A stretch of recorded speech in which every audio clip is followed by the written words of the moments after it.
Yeah, 2 minutes to go.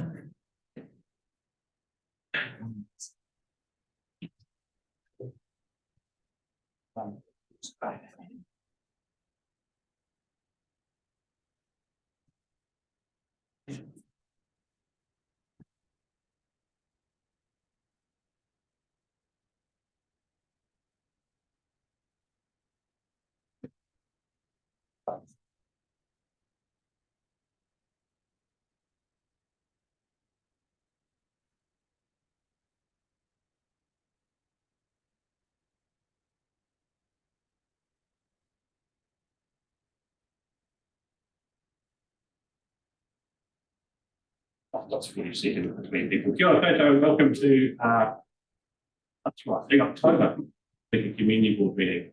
And we're going to kick off. So if I could just please ask Yuichi Graham open the go here.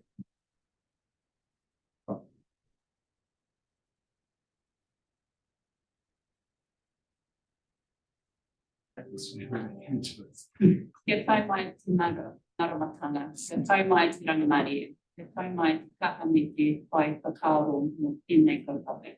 Kui e Okay, we have apologies from board member Hutt. So seconded by Yuichi Graham was made by yes, Gary. Which brings us to public forums. I have 5 speakers registered for public forums. So just a reminder, it's 5 minutes. And we're going to kick off with Mrs. Bosley and Mrs. Kenwick. You want to get with me? shuffle things around now. Yeah, around table, yeah.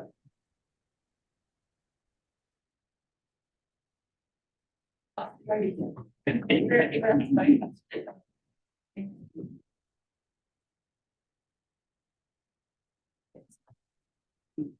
Welcome. Well, that's really this kind of challenge to member of people to be beautiful. Thank you. I wanted to talk first about the old wharf and refer to my letter of 1st October, which was copied to you. Then haven't had the written reply, but I did ring David Stevenson this morning. And great news, they have decided to remove it.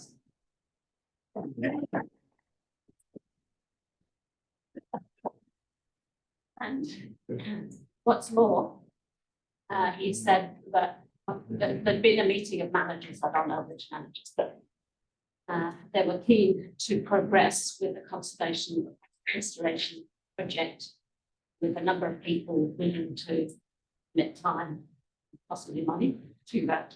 And Stephen Richards, who I understand will be at the meeting today, is the one who's going to take the lead on that, Stephen Parks and Reserves.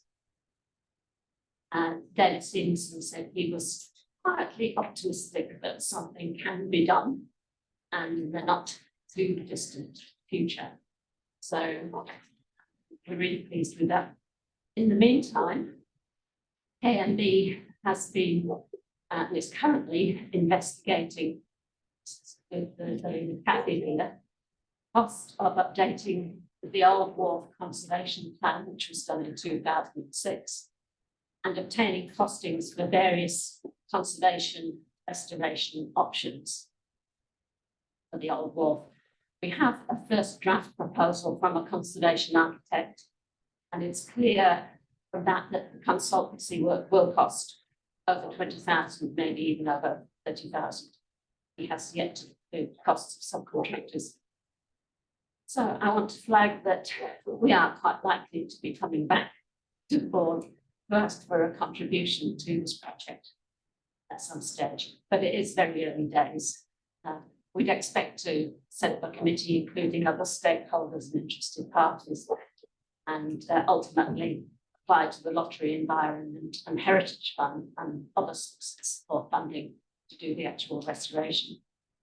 But just flagging, you're likely to have an opportunity to contribute to a very worthy cause. Secondly, I wanted to talk about the RFC allocations, our proposed RFC allocation, as I know that's on your agenda today.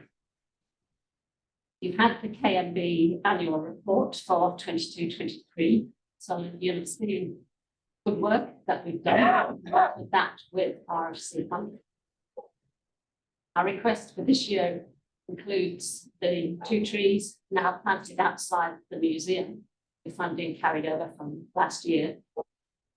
The multi-year inlet restoration project, particularly clearing gorse and blackberry from the salt marsh, and also planting a natural plant succession from the estuary margin in a low-lying area south of the cemetery.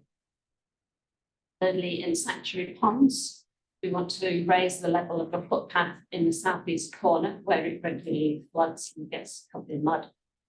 And lastly, at the Imagine Theatre, replacing the damaged wire fence between the theatre and Thorpe Bush with a post and beam fence. So I hope you will heavily on our RFC funding. Any questions? Sorry, just to clarify, did you get a call from council or did you get from council regarding the? I called Ben Stevenson. And when was that this morning?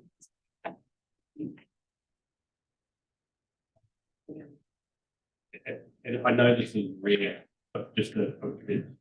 So the gentleman sitting beside me, the left, and we advised the board of that today. So the board would have found out today as well. In terms of phone call this morning, obviously, being the news department. So, thank you. What we might do is we might go to Mr. Forey.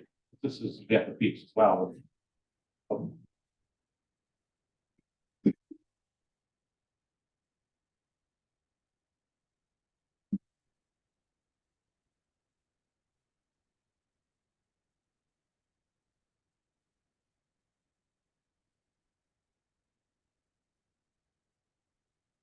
Thank you, Chairman Brent. I feel a bit like a yachtsman when the wind has just suddenly dropped. I've got all the sails up. I'm happy to breathe. Maybe I'm not in politics because you'd have to change your tune every now and again.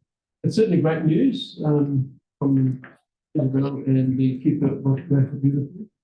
I raised this particular issue on the 19th of September, and on the 20th, of course, we got the community news handed in print. So that is really good news. The question I'd like to ask is what is going to happen from here on in? What is the protocol now that it has been decided to take it down? What steps are going to happen? In what time frames? And when can we expect the said Dutch fence gone?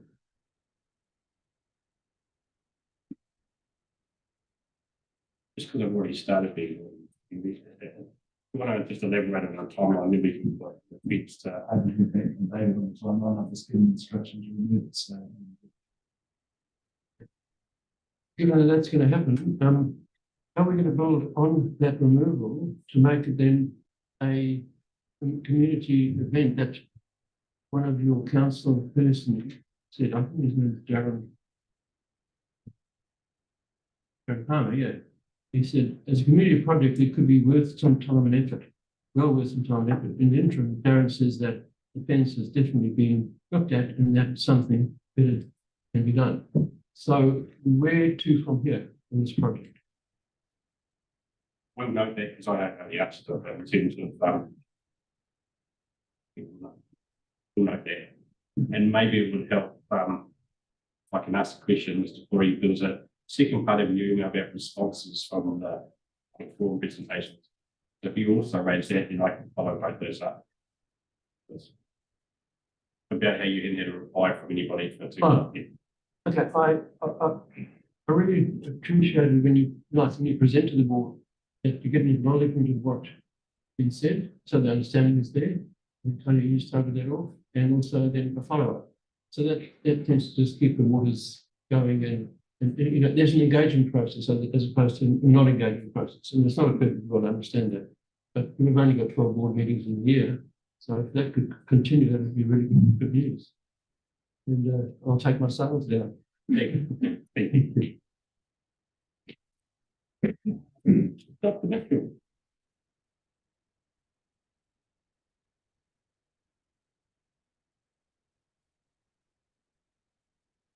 Thanks, Chairman. Mine's a policy issue. I've been doing a little bit of homework. I hope it doesn't give anybody sore heads. I'd just like to raise the issue of development contribution policy. And what I see is Motueka getting not a really good deal, and I hope that the community board can take this on board. Motueka is a community centred in Tasman, Mapua, Muturi, Rewaka and Kaiterikeri. Got 30% of the population of TDC, population of 54,000. But year after year, the community struggles to win TDC funding for infrastructure that's needed. And sometimes it's been sought for decades, as Councillor Walker noted recently. Two examples. One example we all agree on is the new swimming pool. Another necessity that's divided the community is the need of a highway bypass and a new bridge. Apart from rates and external grants, development contributions from property developers are a significant source of infrastructure funding, and this offers some hope for under-resourced communities. However, the problems under the current TDC policy, development contribution funding is limited to capital funding of infrastructure for water, wastewater, stormwater, roading, and reserves.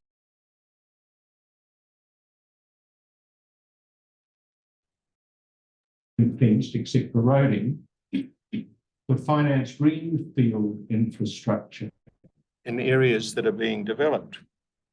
This disadvantages communities with old infrastructure and slow or small developments, and it doesn't meet requirements that are needed under modern town planning requirements. So you get an inequity between the standard of infrastructure developed in the new greenfields sites and old ones like Motueka. It's proposed to this meeting that the Motueka Community Board and the TDC review the current development contribution policy and consider reform that allows for development of much needed community infrastructure such as sports facilities, like a swimming pool that we've wanted for years, walking and cycle trails, community and social centres like libraries. We're aware that there's an uneven level of funding, for instance, like for a Takaka library compared with the funding for this centre here. The community had to contribute considerable funding for this library.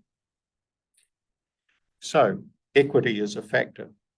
Further, that reform policy provides for district-wide equity in funding to ensure that all district infrastructure development is assessed and prioritised against need on a district-wide basis, not simply concentrated for the benefit of new subdivisions or commercial development. So to conclude, there are 5 developer contributions to council. These are for wastewater, stormwater, domestic water, reserves, and transportation. Of these, transportation is district-wide. I'm suggesting that all 5 contributions be part of this review. I understand that the development policy is reviewed on a regular basis, but what regular means, I don't really know. We've got the 10-year plan for 24 through to 34 coming up next year, and I would hope that the community board would look very seriously at this funding opportunity. Another reason for this, the urgency of this review, is we just don't know what this new government in Wellington's going to do. So, thank you. Thank you.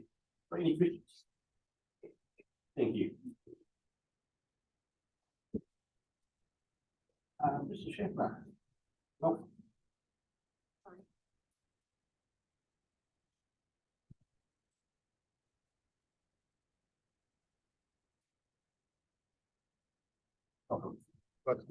Good afternoon. I'd like to speak about point 6 in the chair's report. The chair made a statement quote, I have sought clarification regarding the current code of conduct relevant to the Motueka Community Board and confirm that this is the 2013 code of conduct.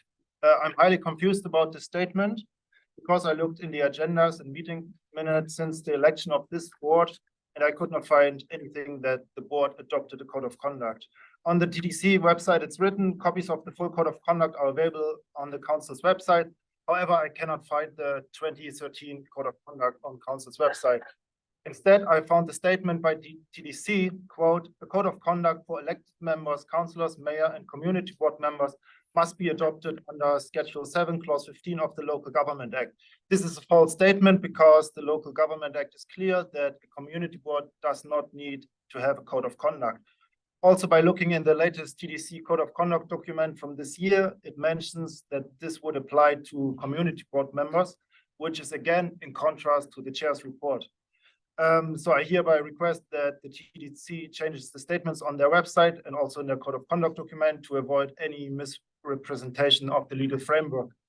Then I looked into the documents from previous community boards, and I found that TDC itself confirmed to the Motueka Community Board after the election 2016 and also 2019 after the election, quote, community boards are not required to adopt a code of conduct. So the question is, why is it that this 2022 community board is automatically subject to a code of conduct from 10 years ago when the two previous community boards were not, and they had a choice and they could vote on this. So to get some clarification, I looked onto the LGNZ website and I found a document called Good Governance Guide for Community Boards. They write, quote, as members of community boards are not technically members of the local authority, community boards are not required to either adopt their own code of conduct or comply with the council's code. The performance of community boards is often determined by the decisions that are made in the first few weeks after an election. Members must decide whether or not to adopt a code of conduct. So it's very clear to me that the decision to have a code of conduct is in the community board and not a decision that is made 10 years ago by different members of the board. So given this information from LGNZ, it seems to me that statement in the chair's report, at least to me, doesn't make sense. And it also doesn't make sense to me that a community board adopts any code of conduct in the first place.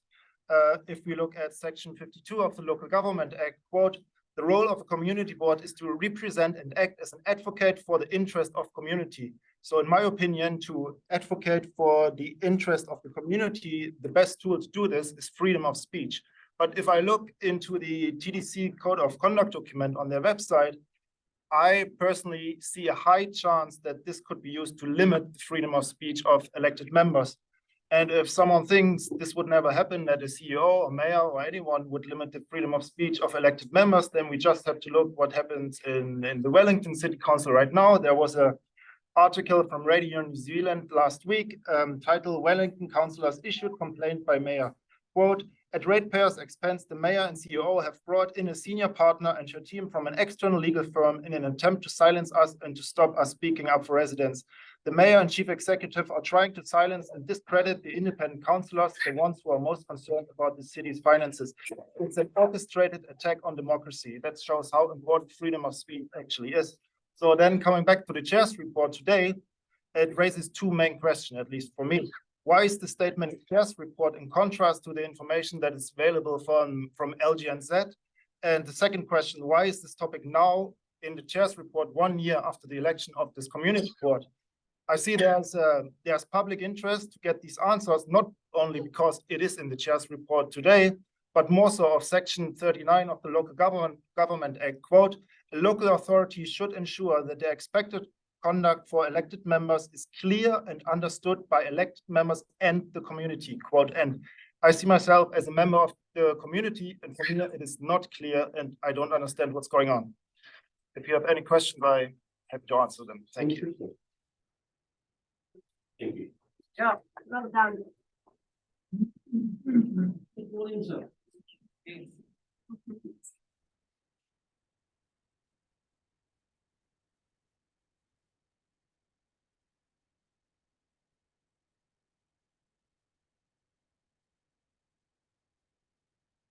Mr. Chairman and members of the Community Board. Currently, Parker Street at the Kaiteri end of Motueka is a hive of activity. With the installation of a new sewer pipe heading through to Park Street to meet up with the pipe from the new subdivision at the Marae.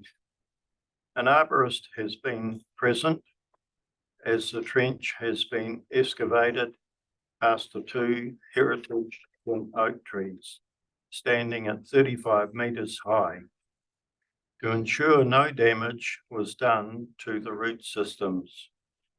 The question has now been asked, has the Tasman District Council got a maximum allowable height regulation for these trees?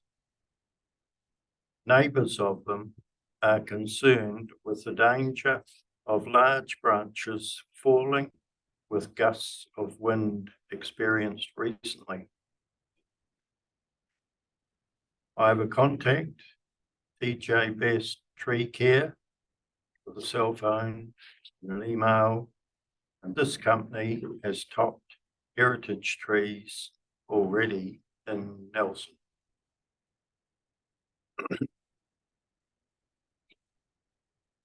And my second question is it possible for a member of the community board to advise current progress on our covered Motueka therapeutic pool? Any questions? Thank you, Mr. Williamson. No, Thank you. Thank you. Okay, we move to item 4, declarations of benefits are being awarded. Right. That the minutes of the Motueka Community Board held on Tuesday, the 9th of December, be true and correct. Somebody to move in second. Della Graham. Any discussion? All those in favour, aye. Against, carried. Board Member Hughes. Okay, do you want to discuss or? Just in the voting on the Treaty of Whiting training. Yeah, and what specifically? The slightly more expensive. I'll take, yeah.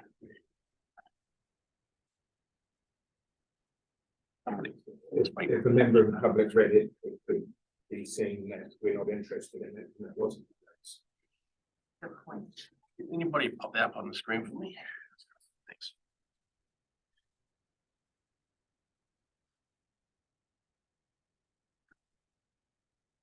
I had asked if we had any delegations under the Treaty of Whiting, and as we didn't, paying $800 of ratepayers' money to go and attend. Or as community board members, those are the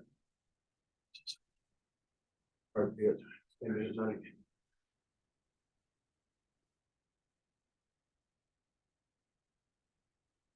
I guess it's noted, because that was the resolution, approves funding from the training funding pool for the Motueka Community Board.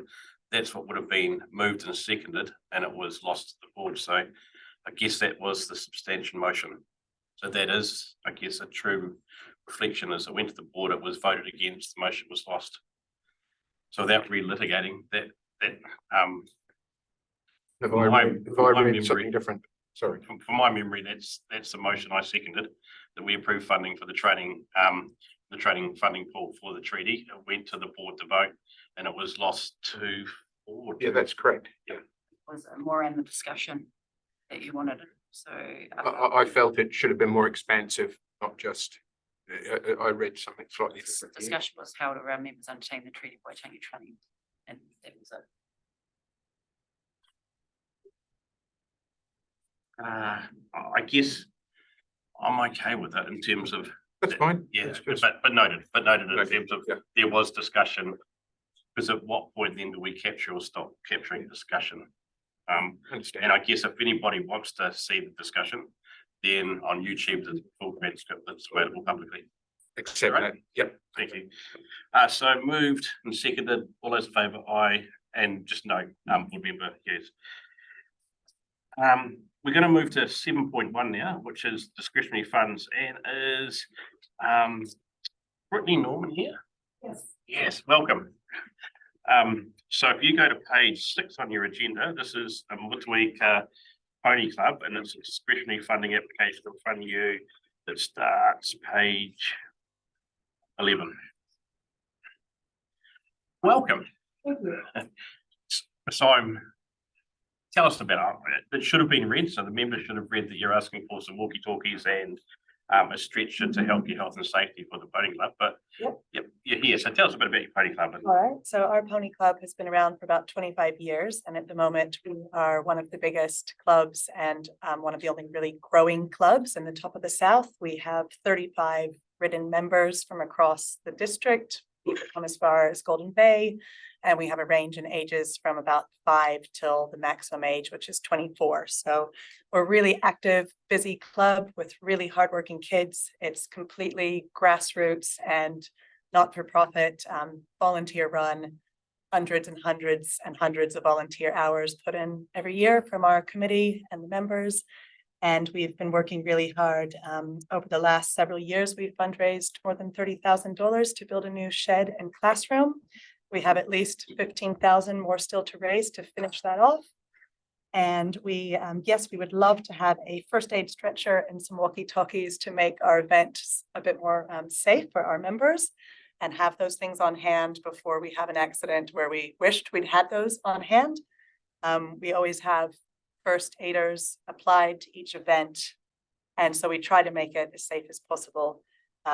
But with so many funds needed in other places and unfortunately unsuccessful in some other recent TDC grants, the money that we have worked really hard to fundraise for, we need to put towards some of those other things. So we are hopeful that the community board might be able to give us the $515 requested for the stretcher and the walkie-talkies to keep our members and other participants safe. So the Pony Club holds several events each year that are open to the public, whether they are training nights or each September we hold a mini show, and that's attracts participants from the wider, we've had people from West Coast, from Blenheim, from Christchurch occasionally. We had over 100 riders last time, so we draw quite a crowd, and we just really love this extra safety equipment to make sure we run those efficiently and safely. Yeah. I'm just gonna just maybe in here, but I can't remember reading it. So riders bring their horses, or do you have horses as well? No, all the participants bring their own horses. Yeah. I need an indication when I'm one, but we'll move it as well. Yeah. Happy? Happy to support. I've only got one question. Yep. At what time would you use the stretcher? So I guess if the injury is suspect, at what time would you move the person rather than isolate the person until a paramedic or somebody else got there beyond the first aider? I think often that would be to move them away from other risks. So we've got a bunch of horses cantering around a cross-country course, and it may not be safe to leave the injured person where they are, to move them out of the elements into our new shed so they're not getting rained on while we wait for emergency services, that kind of situation. I think this is audio. Great, thank you. So yes, yeah. Thank you very much. Thank you. Is Paul here? So Paul is Seed Hunter Tribe. And this, give us your 30-second, 2-minute, 5-minute spiel, and because again it would have been read, but Yeah, I didn't know I was going to answer questions, but I'm not sure. There's quite a lot of involvement there, but a quick overview, I suppose. And I brought some of the seed bombs here so you can have a quick look afterwards. But this journey started when we bought the farm over in Natamoti, and I thought this is going to be great. We'll rewild some of it was a dairy farm, beef farm, so we thought we'd put some of the gullies aside to native planting, and we got into it, and then I realised just how expensive it was. I mean, I think for our 20 hectares, we were looking at the price of the seedlings, the $3 for the seedlings, the little covers, just the sheer volume to put those plants in the ground. And we were looking at something like nearly $2 million, I think it was, just to plant that out. And it's sad, you think, geez, that's a lot. But, when you do cost it out and you follow the rules, seedling every meter, that's kind of what it worked out. But even if we scaled it down, it was still just beyond us, way beyond us. So then I started looking at different ways to achieve this. Then I came across the old Japanese technique of rolling the seeds. They weren't native seeds. They were the guy in Japan who invented it. It was, he was a farmer, so he did it for his crops and rolled the seeds in the clay. So I thought we'll try that out, and I spent sort of 18 months now just really honing the recipe and the systems, because it's not, it's quite involved to get this thing to stay together, to then get out in the environment and to grow. And then, I managed to fix the recipe. I thought, this is pretty cool. And then we built a greenhouse and tested them, and the results are just incredible. As opposed to direct seeding, we're not saying that it's going to replace seedlings, but it's something that we think that we can use alongside that. So then we had some, I'm more of a media guy. Media marketing. I've been on the internet for many years, so I've kind of been deferring to a lot of people for help. But we've then came up with a lot of projects. I think you've probably read the projects, the school projects, the drones. We've managed to find an outfit down in Spain where we can laser cut the drones. So the first heavy duty drone, as big as this table, we cut that yesterday. And then, as you'll see, we decided that we didn't want to keep having to take the handouts. We really kind of wanted to be self-sufficient. I mean, that's really what I was looking for. So that's when we kind of invented the bag of bombs. So $25 bag of bombs, you can buy the bombs and spread them yourself, and people can spread them wherever they want. Then we arrange the mixes as well. I kind of learned about forest succession. We had a lot of failures to begin with when we just threw all of the seeds out, because there's so many different elements to that. And then we find out my neighbour next door, he's Roger May from Tomorrow's Forest, and he's done an amazing job of reforesting his land.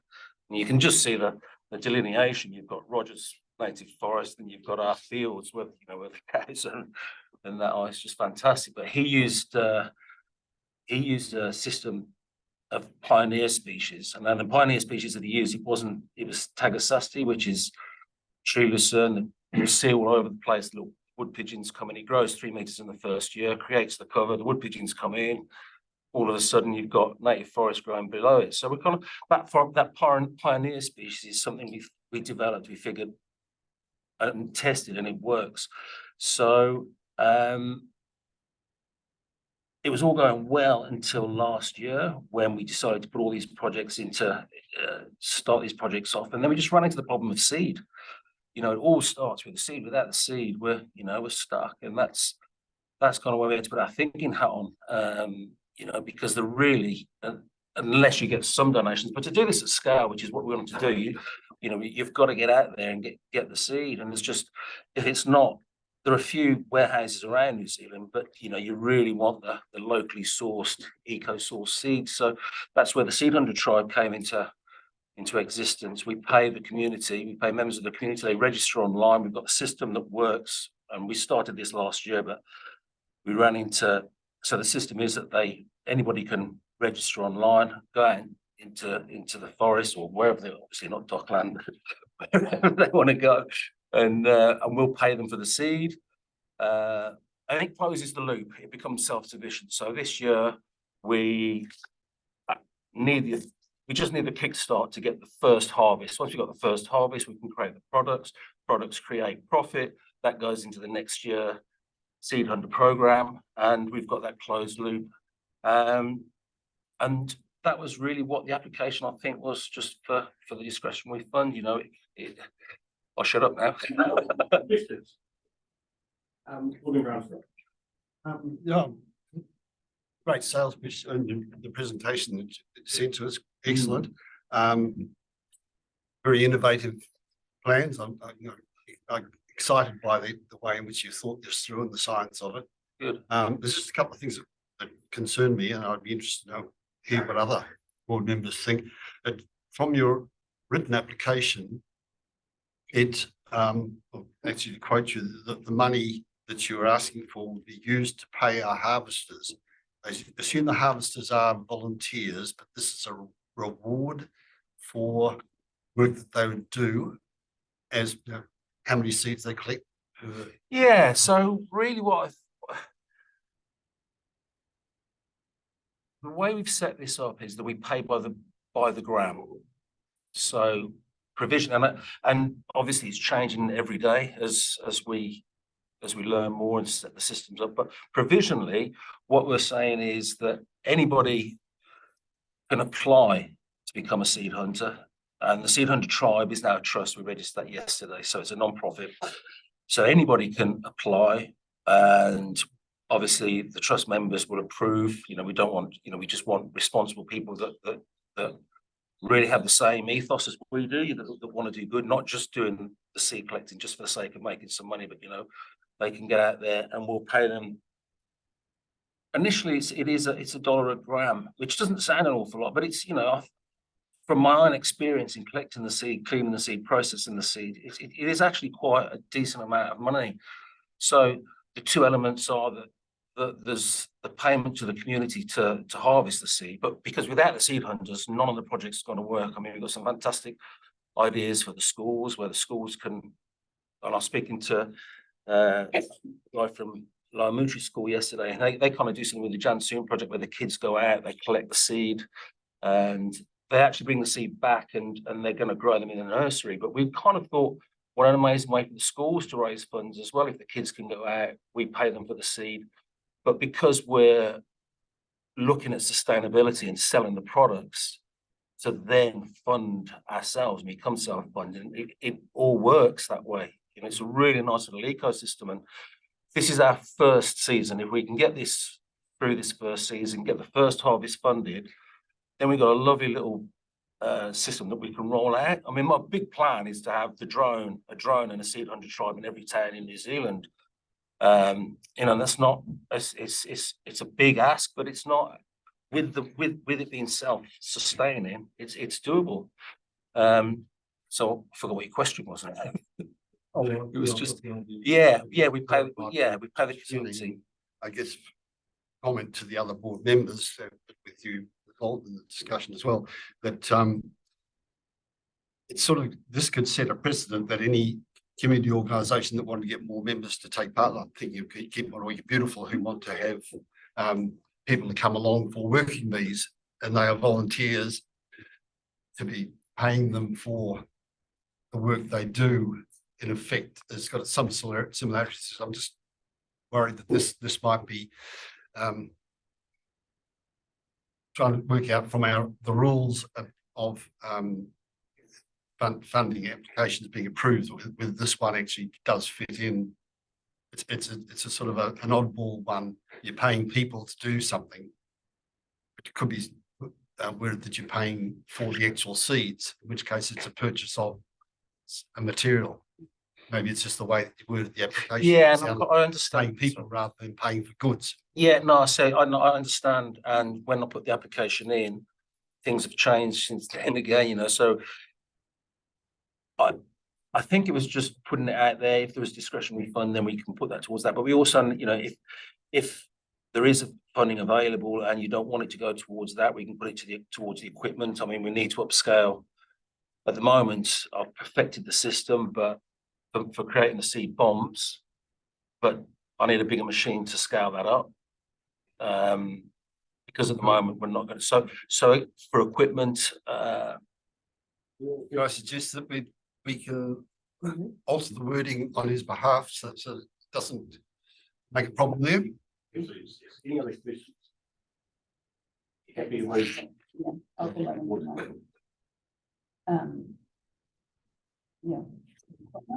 equipment or is the materials? Is the materials needed before the equipment is needed? Do you need the seeds? I get the connotation. And you're right, would be I'm sorry, if it had been to help fund the seeds, it might have just been an invisible pass through. Does this benefit the community as a whole? I think that's what we're gonna keep in mind as well. I am a bit lost with a lot of this, with how we do things, which is good that someone with experience can handle that. I think, I doubt there'd be any, people suggesting this wasn't a benefit to the community. It's a matter of, would this potentially, make a precedent for other organisations to fund volunteers, paying people for their work? Okay, They're not volunteers then, are they? Sea hunters. Yeah. So, yeah. Are there any other questions? Any other questions? And then we'll have a discussion. Yep. Thank you. And then we'll Have a discussion. Thanks. Okay. So do you want to kick off, Board Member? As a suggestion that we fund $700 towards equipment towards the project? Change that word. Sorry, I didn't quite hear you. Yes, yes. Yep, I'll support that personally. Saying, to equipment or seats. 4 seats. Yeah. Can it be equipment or seats? Actually, no, actually, I suggest seeds, seeds. Yeah. And however, which way they do that. Get the seeds. Yeah. Pay for the seats. That's wrong. Right. That's actually what we are. So is everybody happy to pay for the seats? Yeah. Seeds not happy to change his application though. To pay for the seats, so rather than paying the Seeds. pay for the seats. Rewrite it. Seats? Seats? Seats? So we have 2 then, so I'm taking it that we're gonna have a mover for $513.13 for Motueka Pony Club and $700 for the Seed Hunter Tribe, moved by I'm happy to do it. Armstrong Walker. Any other discussion? All those in favour? Aye. Against, carried. Thank you.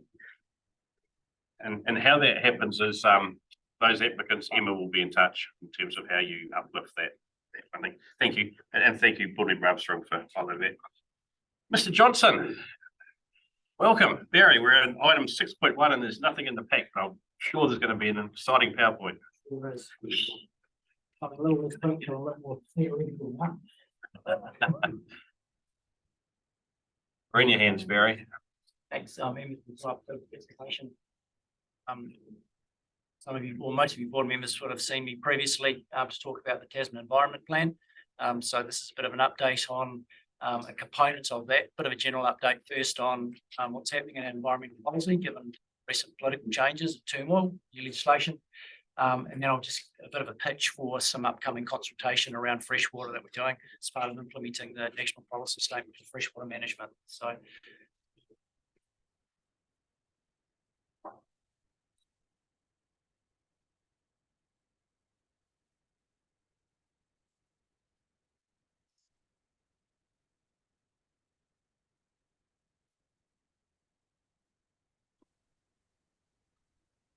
here we go. So just as I said, bit of an update, bit of a recap on progress as far as our freshwater policy work's going so far, and then a bit of a pitch for a consultation that's opening on Friday, this Friday.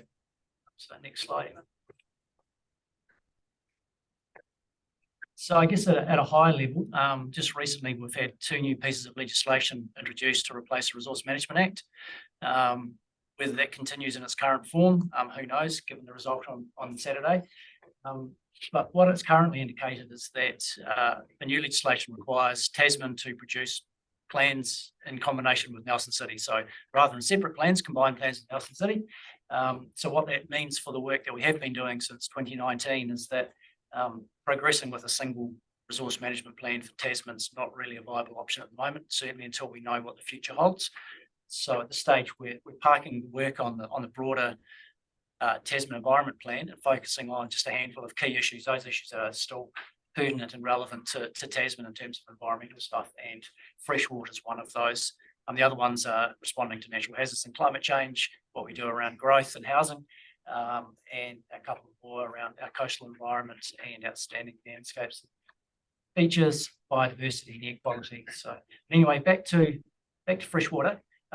Given we're not progressing with the Tasman Environment Plan, what that will mean is that we will be making a change to the current resource management plan. So the National Policy Statement for Freshwater Management requires all regional councils and unitary councils of the country to notify a plan change by December 2024 to implement that national policy and the requirements of that national policy. So we're on a pretty tight timeframe.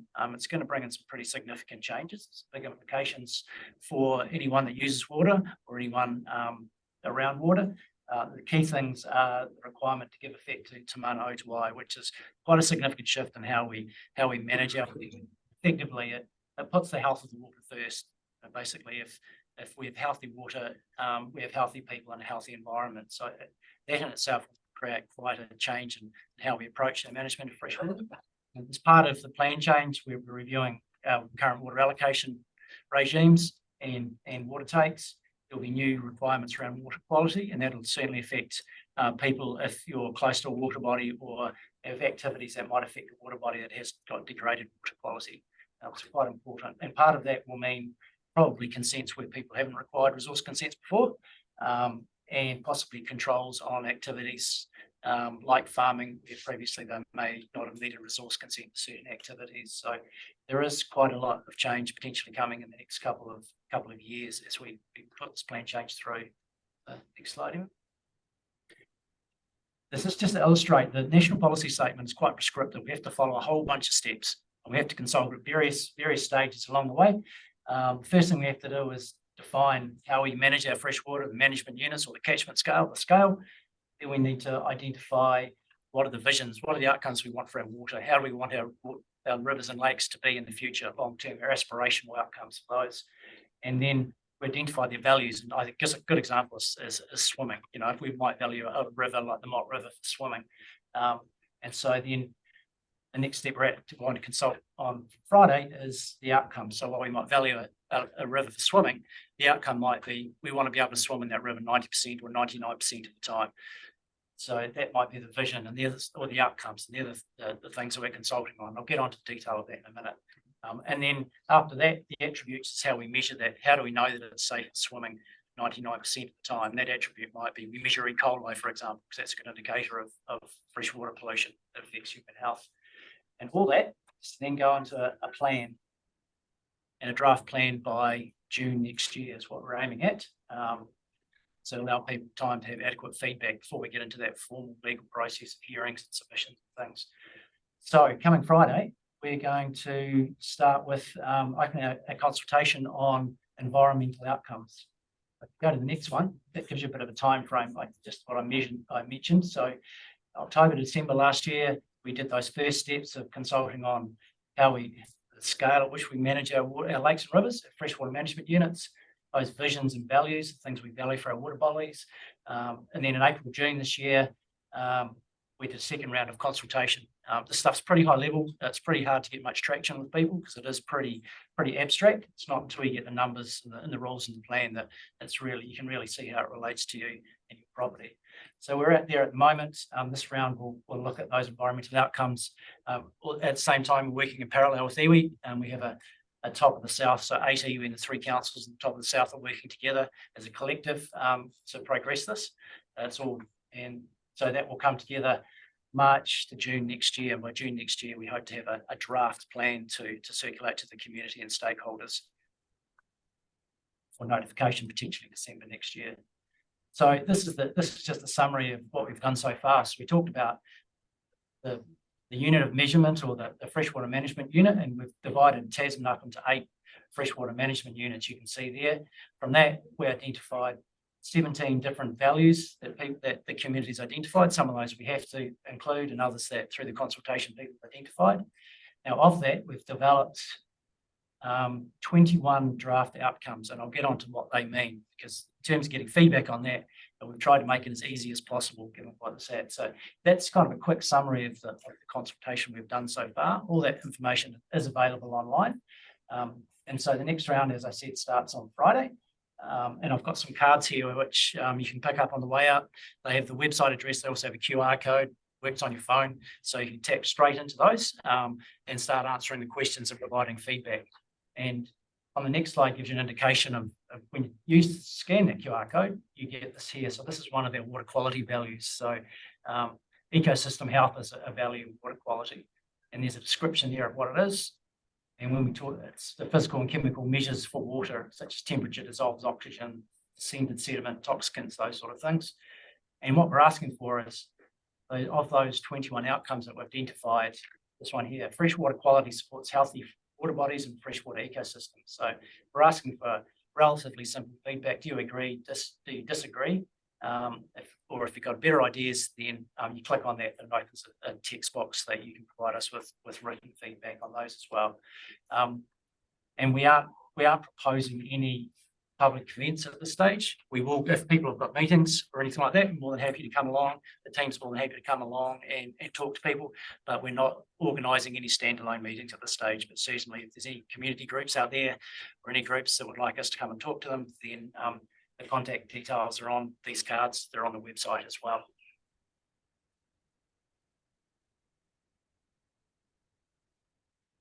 That's a very quick run through. Oh, Yep. questions? We have too much detail. So. Councillor Walker? I don't know if you're throwing your pen at me. Have a glass of see. I've had a behaved in that. Through you, Mr. Chair. So when you say community groups, how do community groups know that this is how we're going to be getting feedback? And is it a given that you'll go to all association meetings, or so like how do you birth that conversation? So we do have quite a comprehensive stakeholder database from our Tasman Environment Plan work. So we use that through our mail outs. We have regular mail outs. It's going the likes of Newsline, social media. So we're using the likes of Google Ads to do targeted advertisement and things.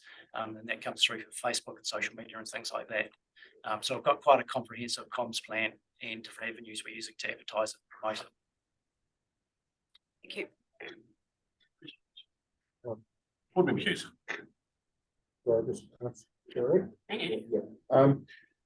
Are you specifically sorting out the water side of things, or are you in general doing the Tasman Regional Management Plan? Yeah, I'm responsible for everything in the TRMP and environmental policy. Yeah. Okay, so you are the man to ask the big questions. You can ask me. Yeah. A large brains trust behind me. So okay, we have an issue with the housing side of things. Yep. The 8-week rule. Has that been dealt with? I know it's sort of not to do with the water, but it's is that being looked at the moment? Sorry, in what context? The 8-week rule. Oh, that 60-day rule in terms of temporary housing. Yes. Well, if the council asks us to look at that specifically, yes, we will. It was looked at recently through what's Plan Change 60, which it was looked at comprehensively, and Plan Change 60 came into effect, I think, what was it, 2017. So that was the last time it was looked at. The council looked at it quite comprehensively in terms of the 60-day rule, in terms of what constitutes permanent housing. And part of that too is a definition of what's a building. Now, the council hasn't asked us to look at that again, but if they do, we will. Interesting. Thank you very much for your answer. I appreciate it. But if the community board was to write and ask, and then council got support, would that be something you could find some work time to have a look at, Barry?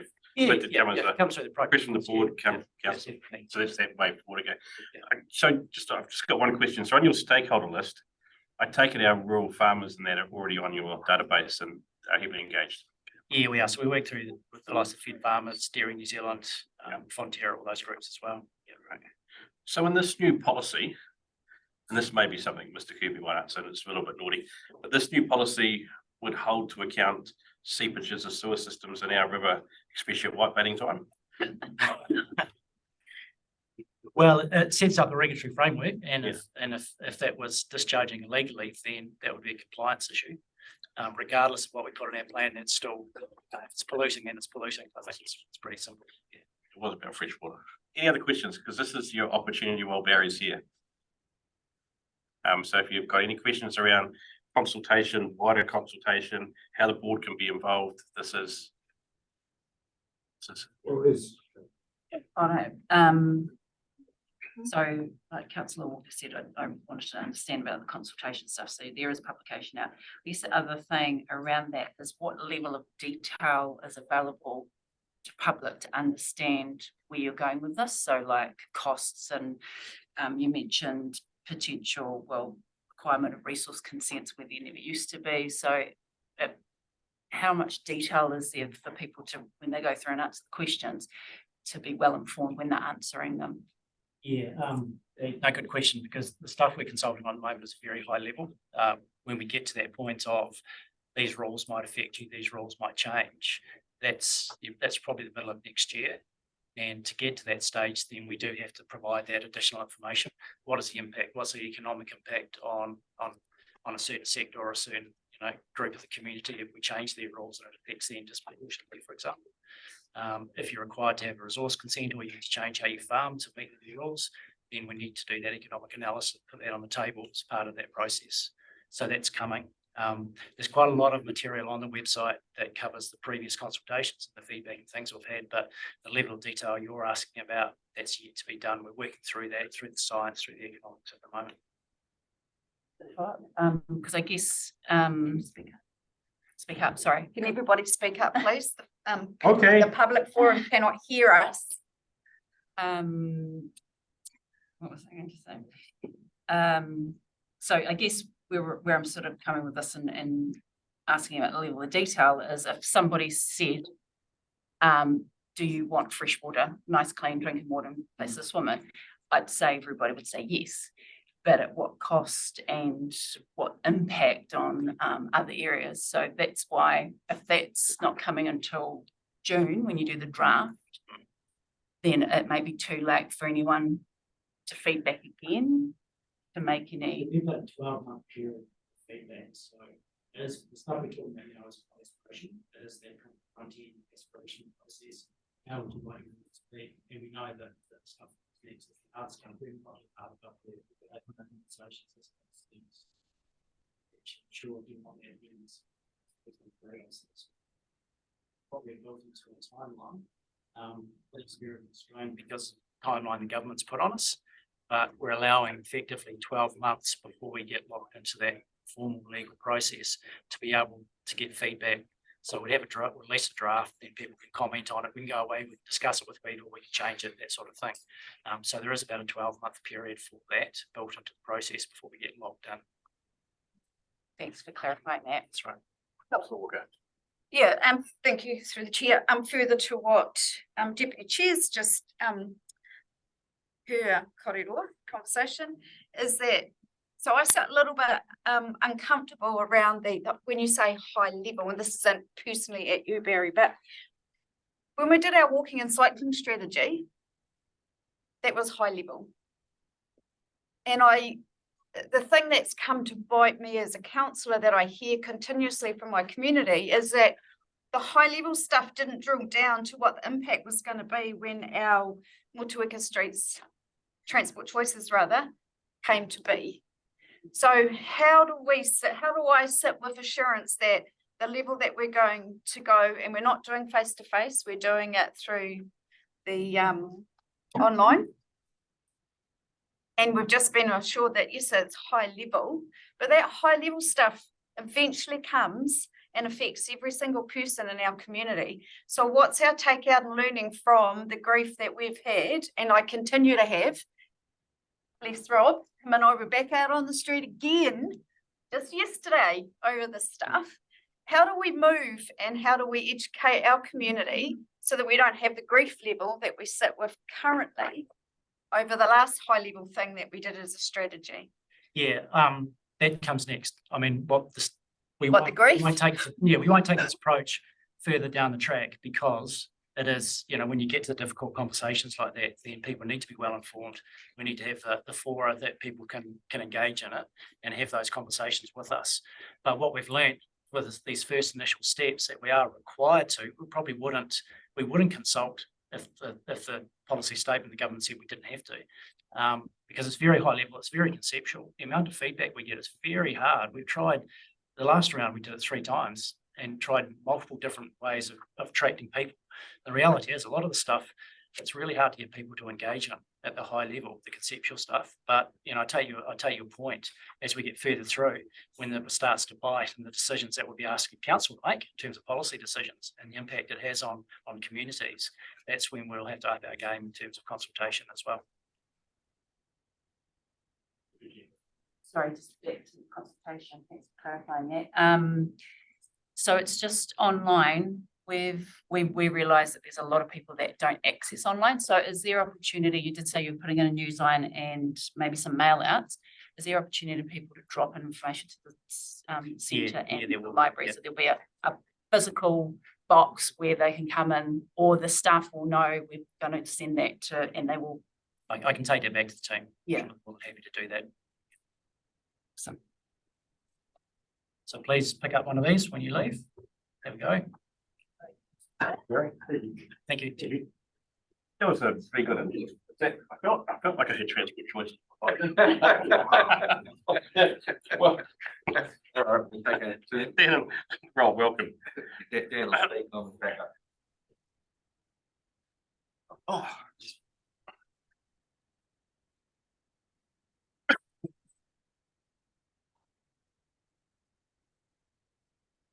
Are we PowerPointing or are we just talking? I was just talking. No. Yeah, we're in your hands. Okay, kia ora koutou. Yeah, so just wanted to take the opportunity to provide a bit of an update on what's happening at the moment. So I'll just look for a few key bullet points and take any questions. So the Old Wharf Road raised crossing is progressing well. So that's on the site being constructed, as you all know. We're about on program with where we should be. There have been some concerns from the state cinema around loss of revenue, and a couple of the comms team met with them today to try and come up with some mitigating strategies for that situation. The Parr Street crossings are due to start on the 24th of October, and letters went out today to residents. Also, in the last week or two, I've met with Andrea from Parkland School, and also the Business Association as well, just as a further heads up. Tenders are currently being evaluated for the Tudor Street works, so that's ongoing. Old Wharf Road corner widening, aiming to start there before Christmas. So that's just the little widening of the footpath as you go around the corner there. As a plan, we would like to progress the waterfront path if we can. But we want to do some work with the firstly with Parks and Reserves first, and then with the community board. So what we're proposing is to sort of draft a draft letter that would go out to residents that sort of summarises the work.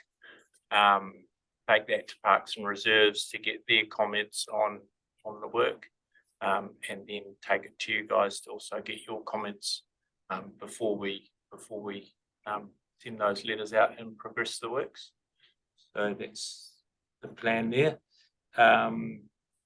There's been a question raised in the last couple of days, Trudy will know, on the bus stop location from a local business. So I've been to see them and got their comments, discussed that as and amongst the staff. And finally, yeah, the stage 2 final funding will be applied for the end of the month.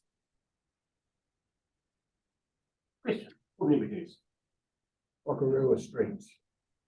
Footpaths. Yep. How are we situated there? Yeah, so we've got a design for it. It's been safety audited and all okay. So yeah, basically we had some lampposts in the way. So we sort of kind of dogleg around them a little bit so that we can maintain the 1.8 width as people go past the lampposts. Excellent. But that work is yet to be tendered. And that is in the that will be in this final funding application, which goes in before the end of the month. But yeah. Okay, now with the Power Street, there's a couple of very vocal locals I got written to about the trucks, but I see in the story there that the school is quite happy with how everything's going.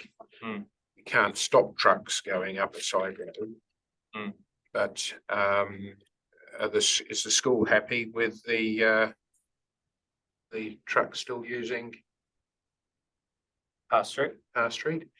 Or I don't think that Is there, sorry, I'm not very good at explaining myself. Is what we're doing going to be safe for the trucks to go over these? yeah, they'll need to slow down. Yeah, to get it's hard to drive over those things more than 30 kilometers an hour. So they'll need to slow down, but that's what the school, that's why the school like what is being proposed there, because heavy vehicles that currently do use that road will actually be going a bit slower when they're going past the school. There's another benefit too, in that where the kids stand before they cross the road, they'll be that bit further out because of the inset. So rather than starting behind a parked car, they'll start in a visible position. Well, it's a very wide road, so it can deal with that. Okay, thank you.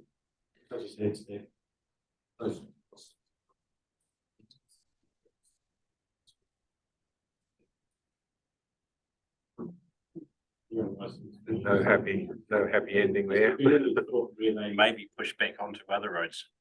Yeah. So, Yeah, I've got a couple of questions. I voiced my concerns a few weeks ago about the time that will be taken by the contract. I was hoping that it wouldn't be like the Clock Tower Corner when it was done, where they did it piecemeal, sometimes only one person working there with 4 traffic management people. So I've done a couple of visits down to the rec centre car park.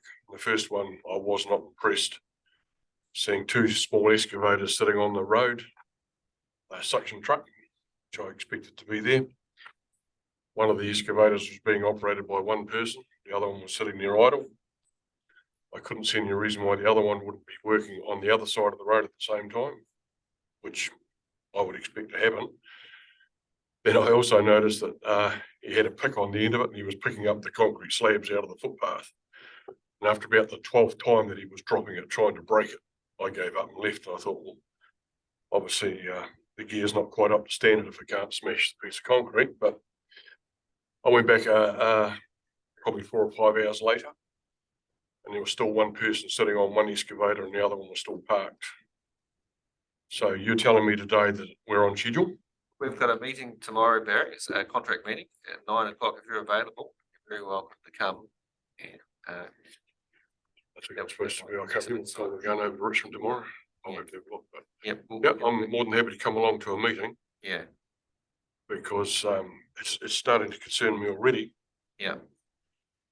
That the other thing that may or may not have impacted on your site visit was there has been a site design change that to do with the sumps, the location of the stormwater sumps, and they didn't work where they were because of the way the bridge has been built.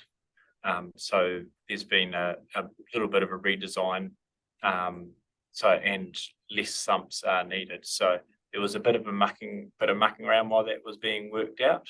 But then because 2 sumps have now been deleted and the road falls the other way, so you don't need them on one side, then that's why we're still on program. So possibly, I'm not saying it was the case. I've been down here for the last couple of days, but the first couple of visits, 3 visits, put the wind up me straight away. I thought, here we go again.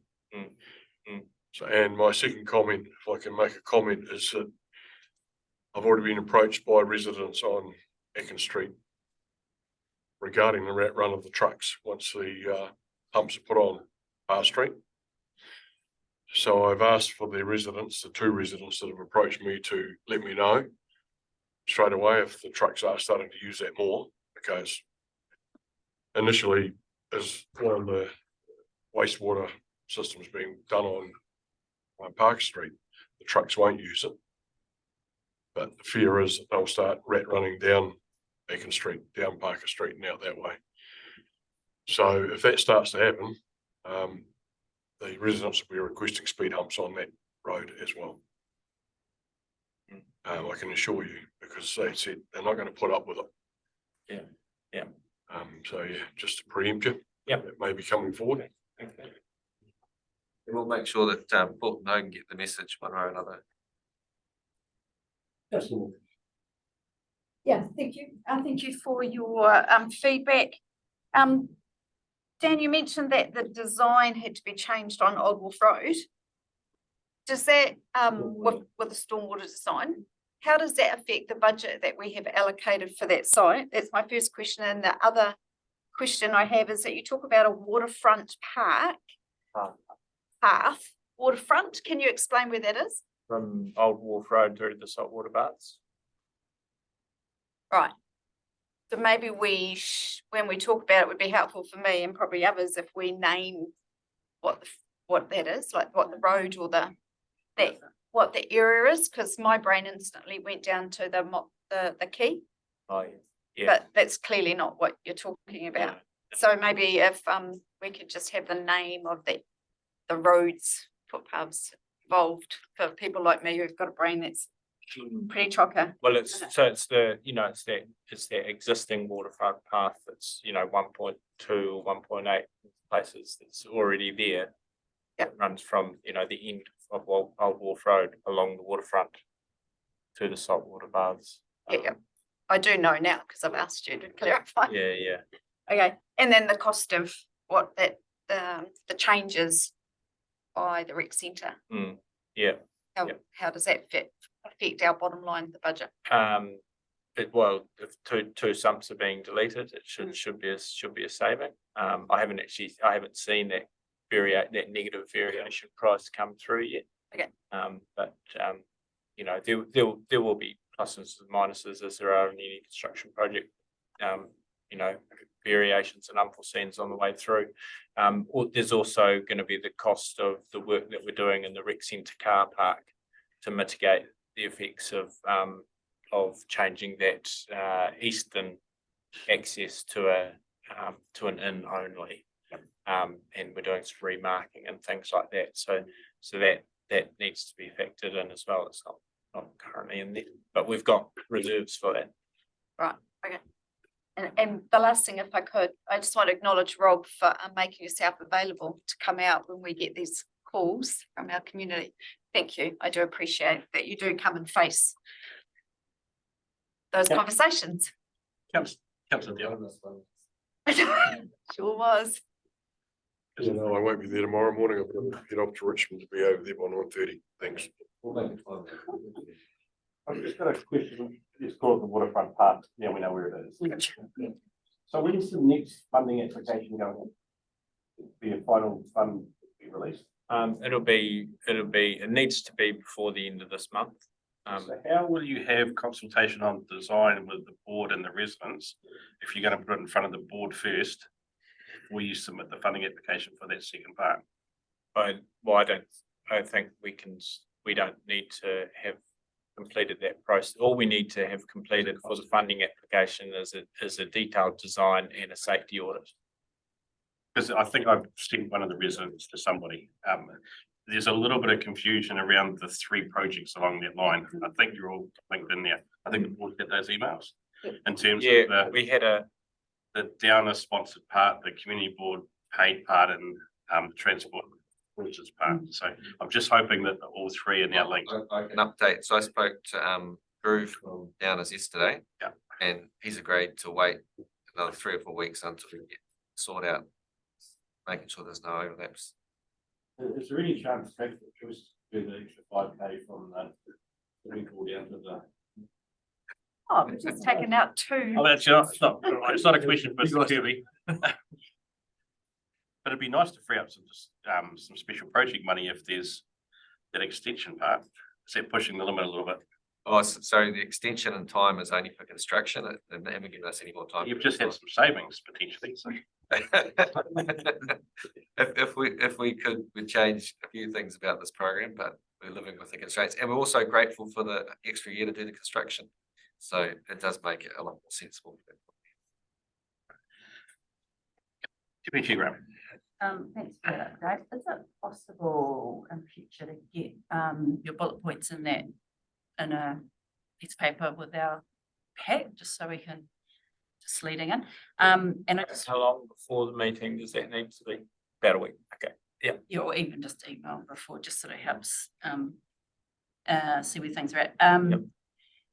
Just a question around the rec centre part. So the entrance to the closest to the crossing into the rec centre, it's just an entrance Only. only. Yeah. And remember way back when we talked about the other side, widening that space so there could be an exit, hopefully an exit both ways plus another entrance. Yeah. So, okay, so that's all. So there'll be two lanes for vehicles exiting the car park. Yep. One for turning right, one for turning left, and then there'll be one lane for vehicles. Awesome. And Rob, last time we spoke, I think you gave us an estimate. I asked where the project costs were to date, and I think you gave around 720,000. Do you know where we're at currently? Because that was back in August. I believe it's up to about 1.2 now. Cool. But that's off the top of my head. So if you want, Yeah, no, that's all good. That gives us check. gives us a bit of a ballpark from where Yeah. we are. And I don't know if that's going to come up in the actions around the maintenance costs and schedules, or that's something that we're going to talk to now. Yes, because you've got the email copy, eh? So an email was sent out from Rob. When did you send it, Rob? Do you mind just Just go to me. talking to that? I did see your bus yesterday. So there's a spreadsheet that's gone out, Old Wolf Road, Talbot Street, Tudor Street, Thorpe Street, and some estimated costs. And the Old Wolf, have you got the figures in front of you, Rob? I can. The Old Wolf Road figures $370 per year in terms of feeding 2 sumps and some small planting.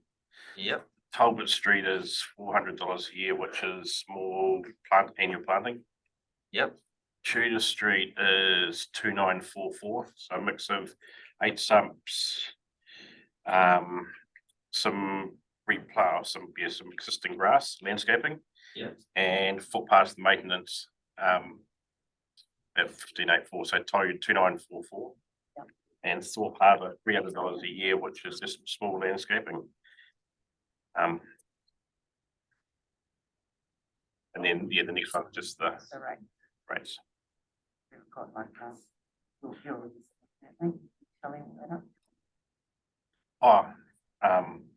Three, 2, 3, 6. One more. $4,000, just under. So while you're on, so is that $4,000 plus overhead plus some other things, or is that just one? Those costs are out of the maintenance contract. Out of the schedule, because I've seen the rates. Yeah. So and the biggest item in those costs would be to redo the footpath in approximately 25 years, and that's on Tudor Street. So we're putting in quite a extensive new asphalt path there, and I think it was 39,600 in 25 years' time. But because we want to annualize the cost, it ends up being 1,584 in the way we've done our figures. And also to note the savings anticipated for some aspect of renewals happening now, and some of the areas are being reduced in terms of what we have to maintain. Might be Robert, might be Mr. Cuby. We're not appreciating this project, are we? We don't care appreciating this over the term. Or are we? I think you are. No, that's part of it. Well, that's out of my realm. Sorry, I couldn't answer that.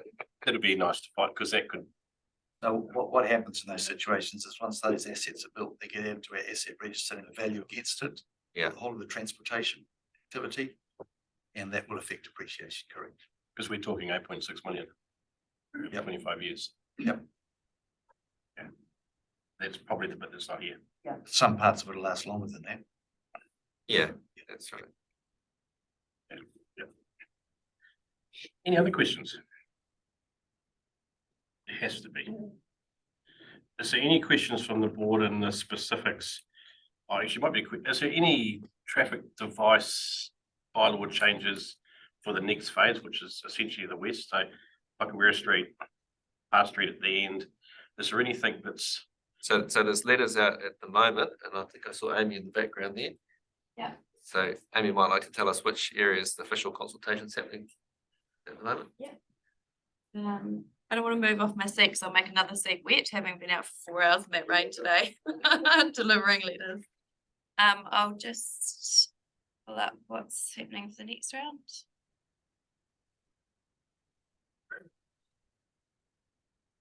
So we currently have for traffic control devices, the Whakarewa footpath, the Wharf Road industrial improvements, which is the crossing, the upgrade of the crossing there, the Wallace Street bus stop shelter, the Manoy Talbot upgrading of the shared pathway between Manoy and Talbot that runs beside Rugby Park, the separated cycleway on Lower Mootry, the shared path that comes down Park Street, past Te Awhina Marae and down Queen Victoria.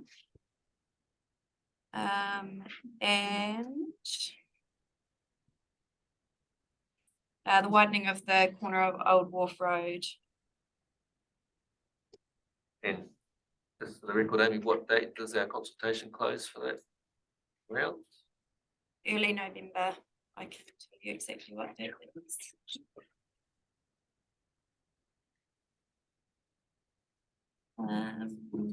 council member just moving in here? If you just email their high levels, that would be handy. Okay. Or MMA. We can send you that summary of what Amy's just, yep, and we'll give you the date in the email. So the second Thursday, the 2nd of November at 5 PM. So is there any questions from board members that have in terms of those projects west? At some stage, it's got obviously another council paper. Correct. Is there any of those projects into the west that the board has questions or concerns about? Because this was probably the time. Well, I was hoping that they were going to be going ahead. We need a footpath up Motueka Street, and it's a good idea. I like the idea of the joining around the marae, that sort of thing. It's logical. It all fits in. So just to get on front of this, and then there's a question from Deputy Chair Graham. Is there any loss of car parks in the west part of the design you've currently got?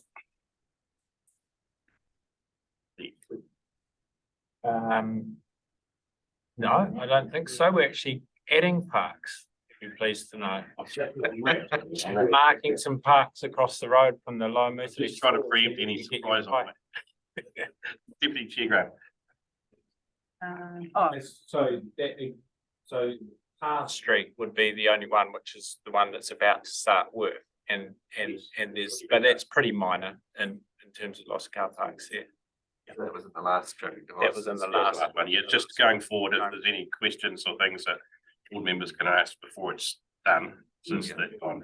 There is one that's not located in the west though, but the establishment of the bus shelter on Wallace Street. Oh, yes. And existing would I think require Councillor Walker probably got that in hand.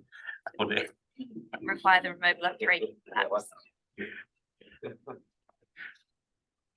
One strong objection. Yes, I hear. Deputy Chair Graham. Yeah, sorry, just rewinding back, just wanted to check, you may have already done this, so I just wanted to check, with the upper Whakarewa Street footpath, like, and you said there's posts in the way. Has there been any conversation with the landowners if you can have an easement there? instead of having to go. No, there isn't. I mean, it's the reason we didn't actually end up having a conversation with them is because it's, you know, they're just losing valuable land. So I don't think, you know, it's not, This is not really down like by Wakatu. I'm just trying to picture in my head exactly where. Yeah, it's by, yeah, it's, you know, where the, Yeah, the pictures. yeah, and where the new brewery is now. That's sort of right in the middle of it. Yeah. Yeah, so it's all Motueka land, I think. But yeah, we'd just be pushing on to their land. I don't think there's no real reason why they would want to go there. I just would be worth asking since there's land there. Yeah. Yeah, I mean, we could ask the question. Yeah. We could ask the question. Yeah. Any other questions? Councillor Bjorn.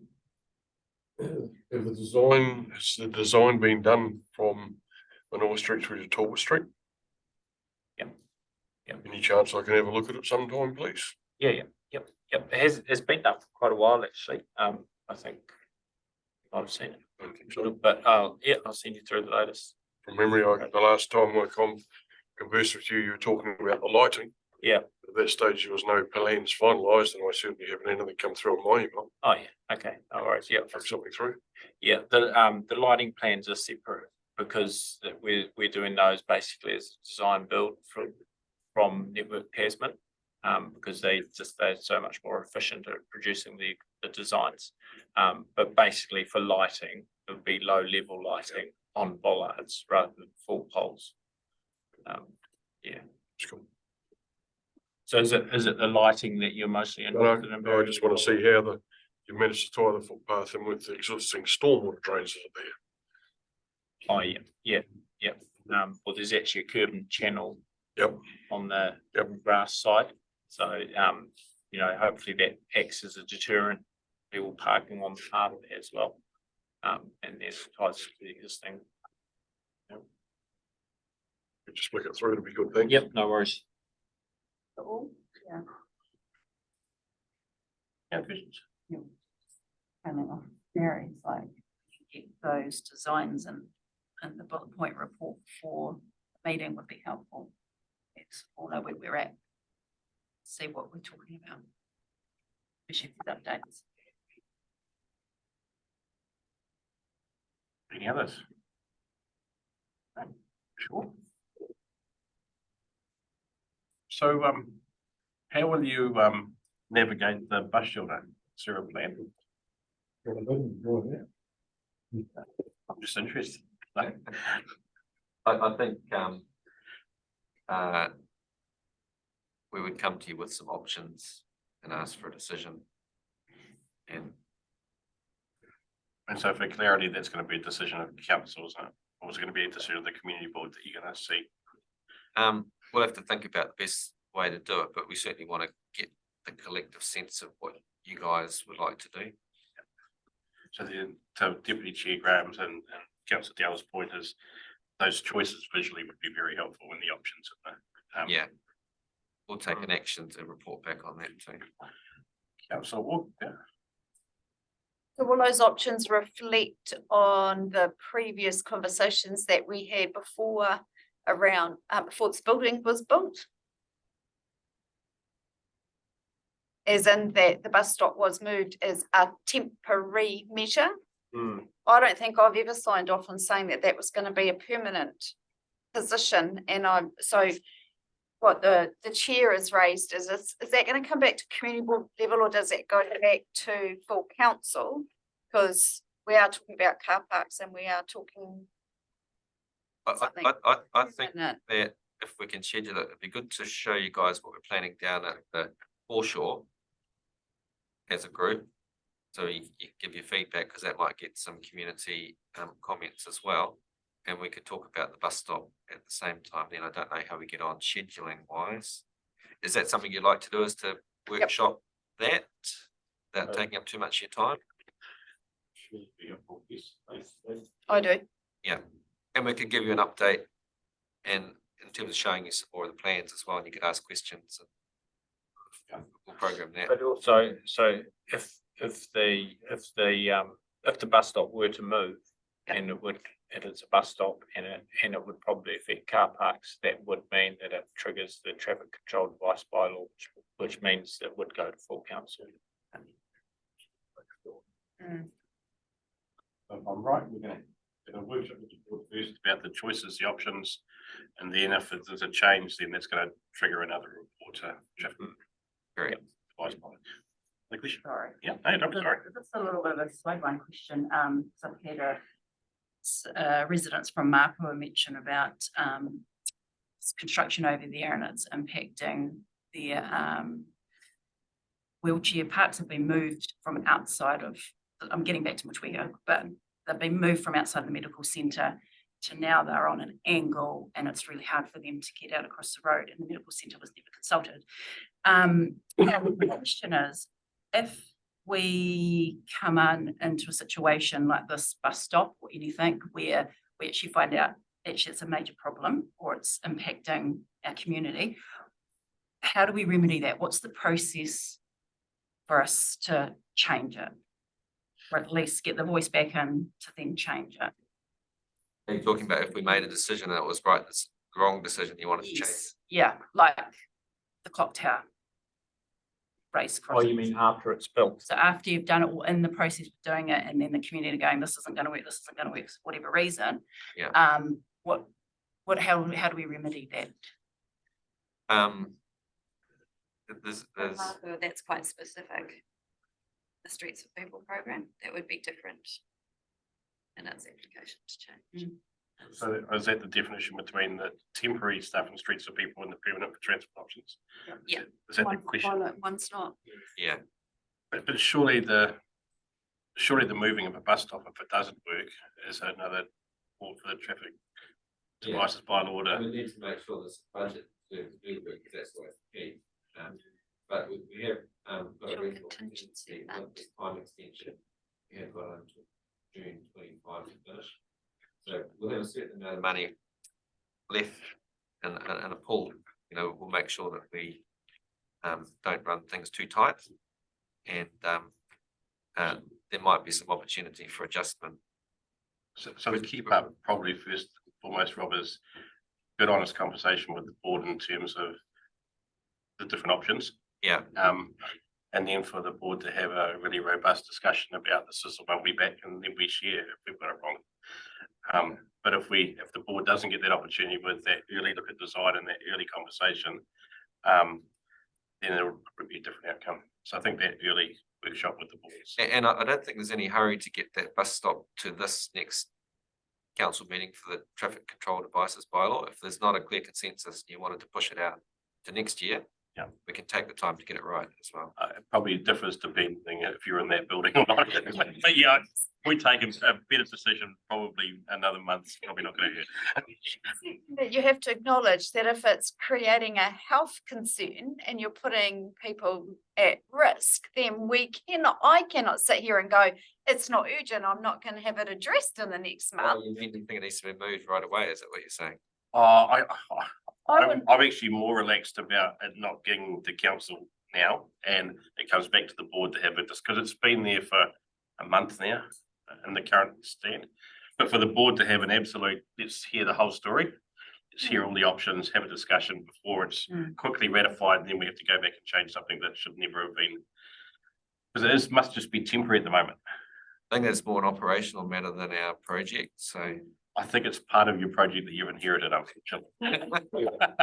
But Either way, it'll be to Mr. Kirby's fault. move the bus stop without going through the traffic control devices bylaw process, I think is going to be problematic, so.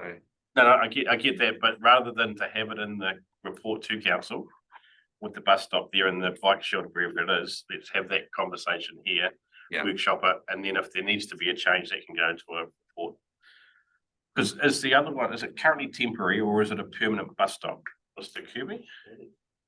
Well, yeah, I found it yesterday when I went to see them that it was, that they were always told it was temporary, and then I saw a post that they forwarded to me from a couple of years ago saying it was a temporary bus stop, but I'm not sure what the official status of it is. So my question to Mr. Kirby then is, can you make a temporary amendment to transport devices bylaw? Or is it actually, is the temporary just mean that we will come back and revisit that at a later date and it's actually been a permanent change? It's a change in place until the bylaws review. I have to get some context around this. I think we need to Process. report back to you because this is sort of new information. That's the reason. Yeah. Get together and have a conversation. Please, can I have assurance that although we have just heard that the actual project, we've got another year extension on delivering, that you're not going to hold out making a decision on something like that bus shelter for another year, because we've got a contingency fund to try and fix something which we know already is problematic. Sorry, to clarify, I was saying if you made a decision, we would workshop it. Yeah. And we make a decision and we construct it. That's pretty much it built. But if there was some situation where it just wasn't working, it caused a safety issue, and we still had some contingency left, then we could use that to look at whether we can vary what the construction was. But we don't want to do that. We want to get it right the first time. Yeah. Yeah, we want to do it, get it right, and then it's built. So we need a workshop date. Thanks, Emma. Yeah, and we want to do that ASAP, you know, I mean, I've met them and I've said I'll get back to them, so, yeah, I want to have that workshop ASAP. Got away on my little shoulders. So we can just gauge what day is after 5 medical news. Yeah, so, you know, could we look at a 5-year on a Tuesday? It seems, they seem to work. Depending on what Tuesday. Some of us have other Tuesday night commitments. Well, your park's pretty important, I'm sure you can go. I just, if there's other days, just give me some suggestions, but I just realised for some, on a Friday at 1 o'clock, you got to take time off work. So if a 5 o'clock on a Tuesday or another day suits. Yeah. Can we aim for that? And if yeah, cool.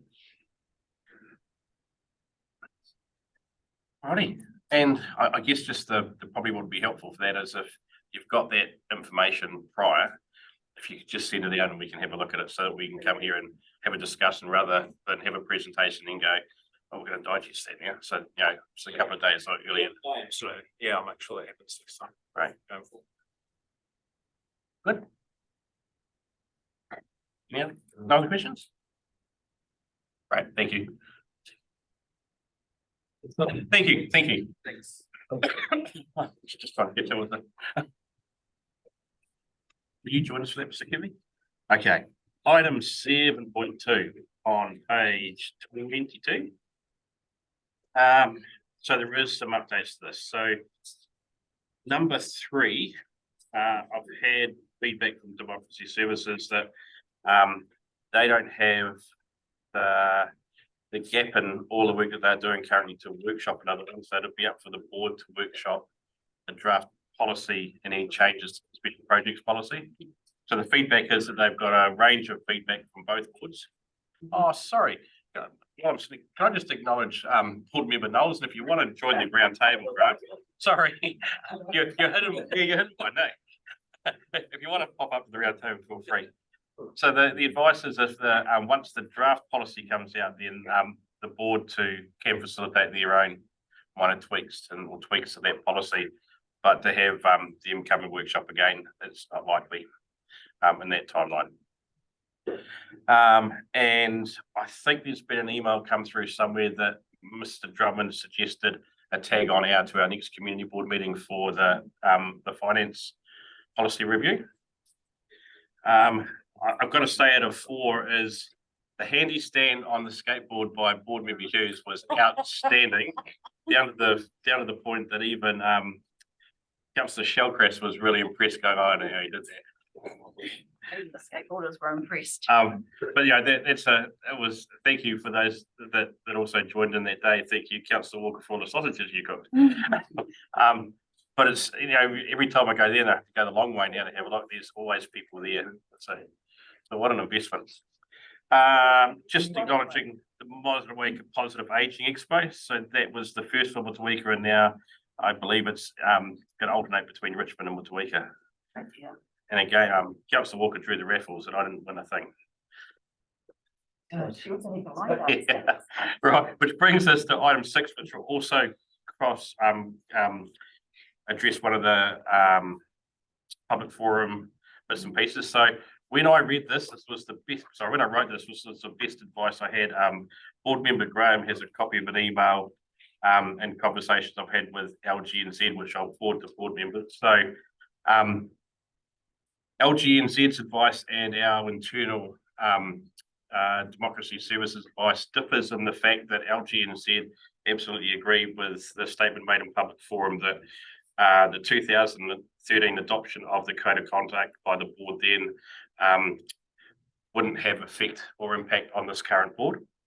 That both LGNZ and our democracy services team both agree that regardless of the absence of a code of conduct, members' code is still one that can be challenged by the system.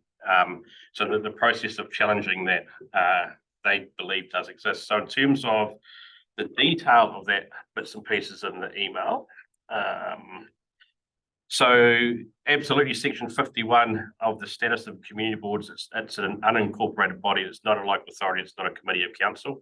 And that was the questions around in terms of how does council impose rules over a body that's really not part of council. But in terms of some different linkages in the support, there's agreement from both LGNZ and our internal things that members, whether they're on community boards or councils, still are responsible to a code. How that's investigated and addressed is probably up for grabs. I guess the key bit of learning from this is, so we all know, also the elected board members absolutely know in terms of the level of code of conduct that they wish to hold themselves to and each other. Probably a really important workshop to have so the board can do their own code of conduct. But again, there's a section in there which is one of Schedule 7 that community boards are excluded from clauses 15, 33 to 36. So clause 15 is the code of conduct clause in the Local Government Act. So like I said, I've shared this with Teresa and CC, Deputy Graham into the emails. I'll now forward that to you, but I wanted to have that conversation before I forward it to you. And there you'll see all the bits and pieces from that. So that's just addressing that. Board member Knowles. Can we give it to, please? Oh, if you like. Yeah, as well. Yeah. We're on the same page. Yeah. So yeah, I guess for me, probably anything out of here is generally any organisation I've been involved in,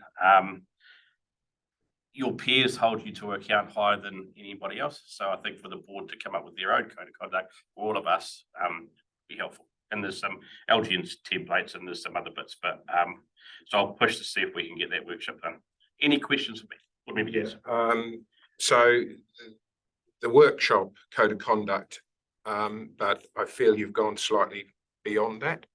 And I feel that this should be wiped, because to confirm that in the minutes here, it confirms that we agreed to the 2013 code of conduct as ratified in 2013 by the board. Well, the board is not our board. Yep. So I know you've already said this, but so the code of conduct has not been tabled at any meeting of the current Motueka board. We have not received any training, haven't had any discussion, and it hasn't been voted on by the current board. And I'm going to be careful with what I say here. So I can't say that part of it. As I understand, we have not been presented with a copy of the 2013 Code of Conduct. And prior, we were not informed that the current Motueka board is assumed to be subject to this policy, just because a previous Motueka community board voted to adopt it. You've mentioned the correct schedules there. So I feel until we have a full community board present and we have undertaken training and been presented with the 2013 Code of Conduct, then we can move forward and make a decision. But at the moment, that statement there appears to be in breach. Section 3.2 appears to be in breach of the Local Government Act. So I'd like that removed from the minutes, please. 3.2 in the chair's report? 6.3, sorry. Like it's no, 6.3 is absolute. So to amend, replace or revoke a code of conduct requires 75% of the board. 6.2. Oh, sorry, 6.2. 6.2 is the challenge. So the advice internally is that because it was ratified, the belief is it exists. It hasn't been. Advice externally from LGNZ says that's not the case. So I guess that's the bit. But the LGNZ have come back and said they were incorrect. Have they? Yes.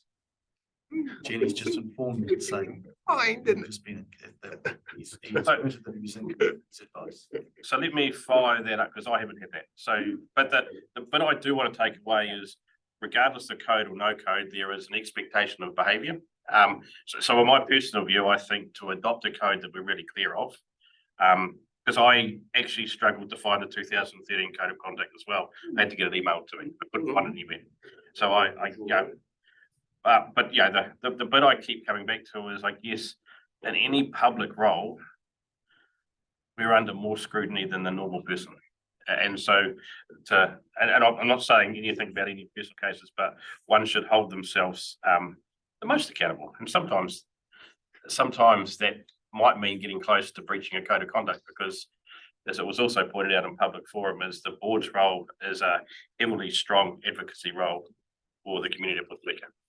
But doing that in the respect and the dignity that we do that, I guess that's probably enough. So we have to have training in relation to this. I think it's important because, but we haven't had training in relation to this. We've had the meeting counselled.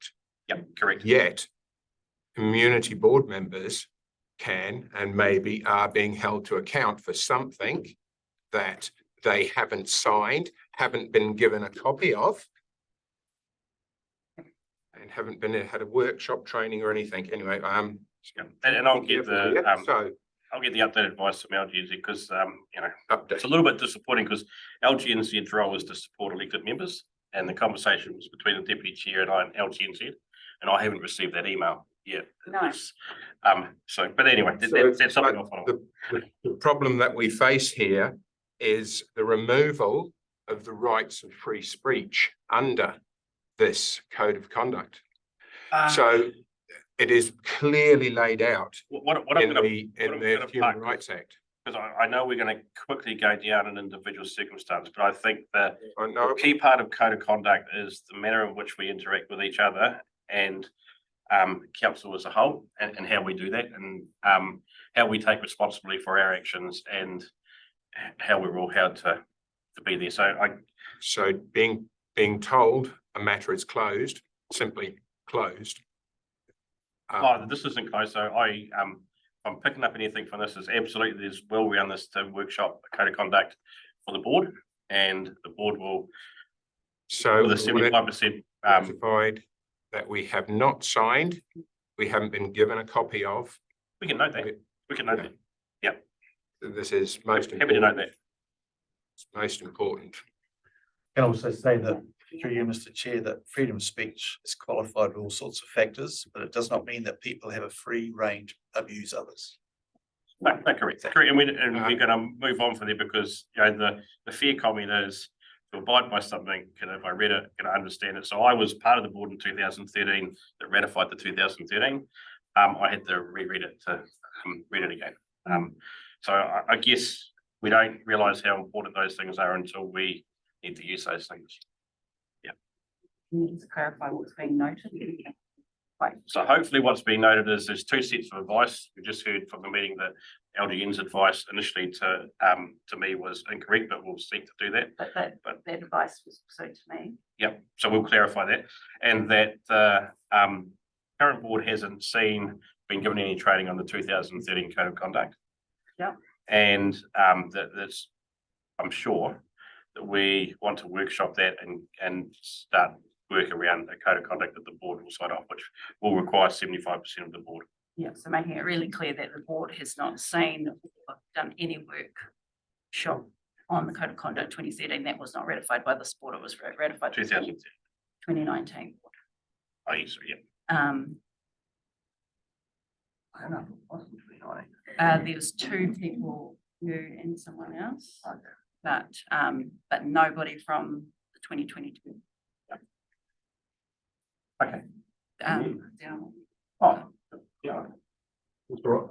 I'm just clarifying that the three Motueka Ward councillors won't be involved in that process because we are under a separate code of conduct. Very. Yeah. So we are. Yeah. You are under the authority. Got the handbrake just here, not quite on yet, but it's there. That's all good. I don't want to shut that conversation down, but I'm mindful we have a staff member sitting in public forum and I don't know if he's here to represent, speak or. Mr. Tony, Steve. No, Steve. Oh, we'll get there when we get to items of public forum, I suspect. Steve. Is that? Oh, are you joining Tony, Steve? Staying up there. Special projects. Yeah. Oh, right. There you go. Okay. Thanks. Oh, he's been sitting here a long time.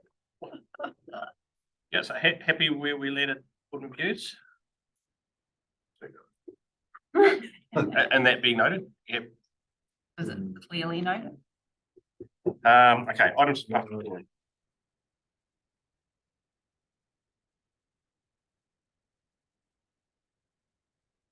I'm not happy with it. As long as it has been noted that we are not subject to the 2013 code. Well, Or any other. I'm unsure that it was unclear, so there was two bits of advice that looks like that advice, but so that's why I gave you both the answers, one from an internal answer and one from an LGNZ answer. And if LGNZ's answers changed, then we'll get that and we'll have a look at it. But I think the best I could do is acknowledge that you haven't seen it, haven't signed it. There's been no vote from this board in terms of the current code of conduct. So we're not. We are not subject Yeah. to a code of conduct at the moment. I can't give you that answer until I've seen this email from LGNZ. I help through the chair. LGNZ, as I understand it, have revised their advice. And what they have said is that once adopted, a code of conduct is adopted under the Local Government Act, and it applies until it is revoked. The 2013 Code of Conduct has not been revoked by any subsequent board. That's the latest advice that we've had shared with us just today from Local Government New Zealand. So that would appear to differ from the advice that you. The advice was explicitly, and I haven't got that email from him, but it was explicitly didn't believe that previous boards could ratify a policy over a newly elected board. Didn't think in a community board sense that that was LGNZ advice that a previous board could make that. But if they've completely changed, then maybe it's gone somewhere. So I make no judgment about whether they're right or wrong. All I know is that we've had a contra opinion since board members revised that says that once adopted, it stays in force till it is revoked, and it hasn't been revoked. So, good afternoon. Oh, I get an email. Okay, so the best I guess because the best I can do is just acknowledge the different issue coming up. Yes, there is an issue coming up. It is. I'm trying to find the section 51. A community board is an unincorporated body and not a local authority. That's in black and white. I don't know if we can. So at the moment, the advice is I've given you both bits of advice. So one bit of advice internally, one bit of advice externally, and now I'm advised that the external advice is now matching the internal advice. So the best I can do is that the emails that I'll circulate you is the ones that Deputy Chair and I have, which is the advice that says, no, we don't think it does. And if that advice has changed, so I think we just note the both. It's important that you do, because as you point out, you don't have to adopt a code of conduct because the community board is of a different construct. But once you have, then you've adopted it under the LGA and you're bound by it until you revoke it. And the other bit of information was in there. Do sign it.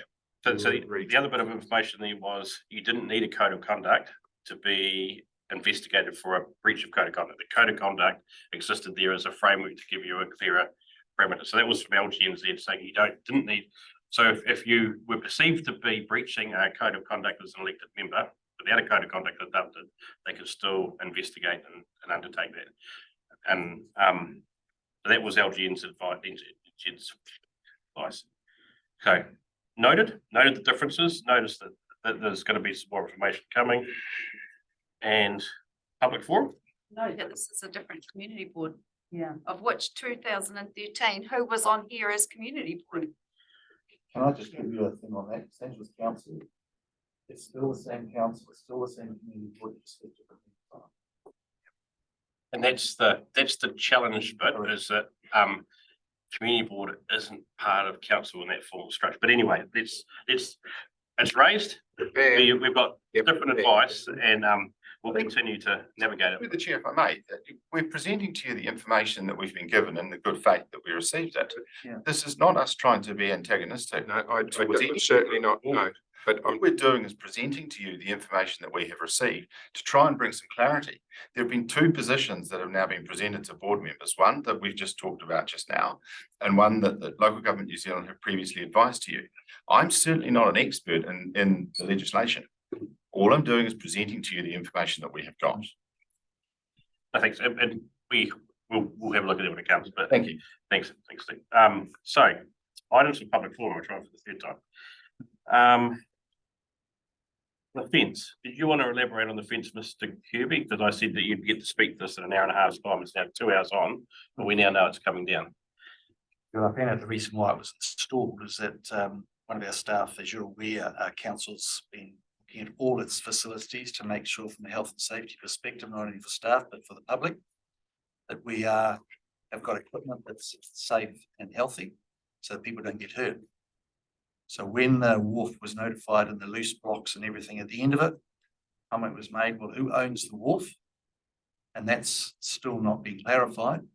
We thought, well, given the fact that council at the moment is being held to task on a lot of health and safety issues with public facilities, that a fence should be put up to protect it. So that was done. My instructions last week in talking that through with the team said, okay, despite that being the case, we will take the fence down and leave a sign up there warning people. There is still a risk to council. But at this stage, we're prepared to take that risk by taking the fence down. People could still walk along there and damage themselves. And the sign at this stage is probably our only safeguard if anybody wants to have a go at the council. Thank you, Mr. Kirby. But you could say the same about any part of that foreshore along that thing. But thank you for that. Thank you for sorting out something that you can say that about a whole lot of things.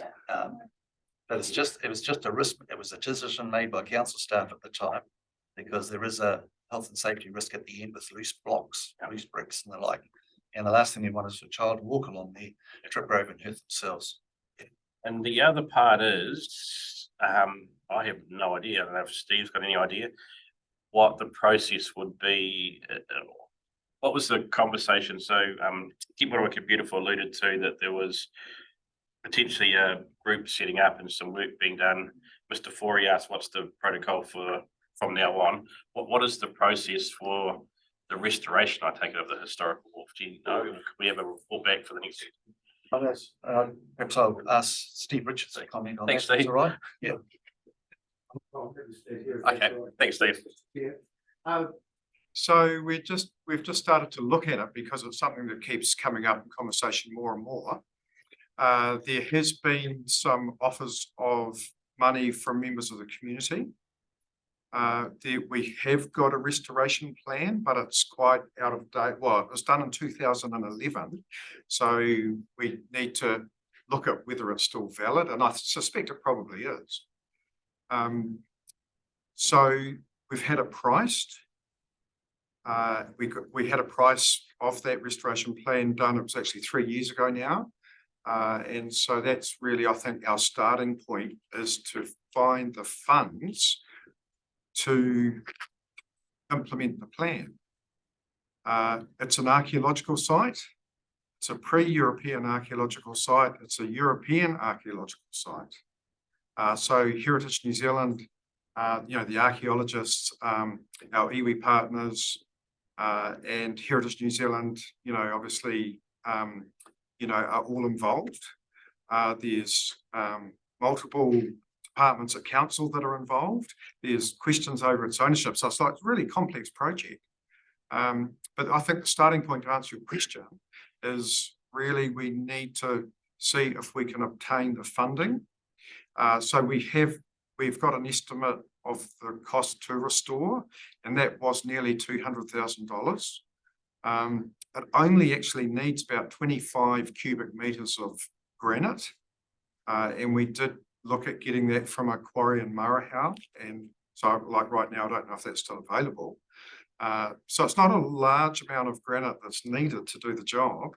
But I think the starting point is, we need to, whether through a community project, fundraising, maybe council funds, maybe a multitude of funds. I think it's a starting point. And once we get that, then we're underway, and we need to get all the required authorities and consents in place.